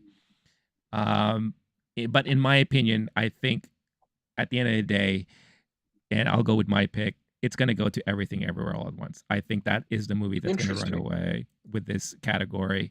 Um, and I think it's it's one of those things where if this movie does not clean up in all of the other categories, this might be the category that it will definitely walk away with. I could be completely wrong here, but I do Hmm. feel like the momentum this movie has had mostly throughout the more recent award ceremonies is kind of helping it carrying it to the finish line of the Oscars. However, I will preface by saying this. I will not be shocked if a Hmm. Top Gun Maverick walks away in this category. If Top Gun Maverick wins this category, I will not be surprised one bit. Why? Because I have seen some of the big Hollywood, people in the know and all that stuff saying that they want Top Gun Maverick to win because it will be an accomplishment and an achievement for Hollywood, to recognize the best performing movie of all of last year. Plus, what we mentioned before, where you have Steven Spielberg praising Tom Cruise and what they did with Top Gun Maverick for saving cinema's ass and saving Hollywood's ass, right? I forget what the real quote is, but basically for saving the industry last year. And who knows? It could get rewarded because of that, right? But I'm still going and sticking to my guns with Isn't everything it everywhere all more at once. interesting if you pick Top Gun? Shouldn't you do that? Don't you think that you owe it It to would be interesting, especially your since Top gut, Gun was my favorite to the movie of last fans? year. Yeah, but no, I'm Imagine if sticking to with that's how you everything. beat me and take. Are you sure, Renee? I'm sure. I'm positive. Why? What is Well, your that selection? means neither of us are picking everything ever. I'm going with Weird, the Al Yankovic story for Best Picture. To me, it was a special movie. Daniel Radcliffe. What's? Are you okay? Oh, I'm fine. I mean, don't get me wrong. I love that movie. That movie was really good. I really So enjoyed it. good, Yeah. so good. What a special movie! I was so surprised. I was pleasantly. I What a I treat! I kept saying I wish it wasn't on the Roku channel. I wish that was on Netflix or Amazon because more people need to watch that movie. It's so good. If the Academy really loved movies, they would ship a copy of a DVD and a DVD player to everyone's home of Weird, the Al Yankovic story. What a great movie! I'm going Yeah. with Everything Everywhere All at Once. Obviously, I do think I never like to get my hopes up, especially if it's a personal favorite, especially if it feels like the world will be a better place. Usually, the Oscars leave me feeling that the world is a worse place. Every now and then, we get the surprise. We get the La La Land enveloped, taken away, and given to Moonlight. I think this is the year Everything Everywhere All at Once wins. I have to assume that. That's what Vegas says. That's what the predictors are saying. Banshees of Inisherin is the second most. This is all Vegas stuff. But Banshees is second most likely. All Quiet third most. Then Top Gun and Fablemans are tied for fourth on just the betting odds. I but even the second place isn't very close. You have to bet $700 to win $100 at Vegas right now. Banshees is second place. If you bet 100, you get 1100. It's not close. Everything has been winning everywhere where it shouldn't have been winning, where people were predicting against it. The place where people said if it wins at the PGAs, that would be a shock, and then it wins at the PGAs, and Top Gun doesn't win there. If Top Gun was going to win anywhere, and if the Fablemans were going to win anywhere, it would have been DGAs, PGAs, and that wasn't happening. So for that reason, I got to go Everything Everywhere. It only makes sense, and if it doesn't happen, fuck, I might. That's one of those where I will actually be properly disappointed. This was a great year. There are a lot of great nominees here. There's movies that we've talked about throughout the year in other episodes, and that we didn't get into today as much. Most of these nominees I genuinely loved or had a great time at the movies watching them. Mhm. It's one of the few years where I've seen every Best Picture nominee already and didn't put any of them off just because that one didn't look that good. Like this was a special year for movies and the Oscars and the ones that people are recognizing and are successful. I think that means it's the year for Everything Everywhere All at Once. No, Top definitely. prize. And I'm with you too. Like this was the first year that I can remember that I watched all the Best Picture nominees Yep. before they were announced in their nominations and all that. Like I think you and I were just like on that same page. We were like, we knew we had to see this movie. We knew we had to see this movie. I Yep. was anticipating this movie and all that stuff. Everything Everywhere was one of those where it just shocked us. Like we weren't sure as to what it was going to be, but the trailer enticed us enough. And then when we Mm-hmm. finally saw it, we're like, "Oh my god. Like that's it. Like that's hands down this was the movie, right?" And all that. And we couldn't stop talking about it and all that. But every nominee in this category deserves to be here because each one of them is a really like great time at the theater, great movie, great story. Even though All Quiet I didn't see in the theater, but I saw at home. But still, I could only imagine what would have happened if I saw it in the theater. Like really great experience I could imagine. So everything was really well deserved here. And again, any other given year, any one of these could have easily have won. But I think, like, yeah, I agree with you. Everything, everywhere, all at once is the movie to beat. I think at the end of the day. Um, what do you all think? That is pretty much all of our predictions right there. You could see it on the screen. This is my sheet right here. You got Blake's sheet right there. It'll pop up in just a minute, but we are locked in and we are ready and all set with our nominees and our predictions and all that stuff in our Oscar ballots this year.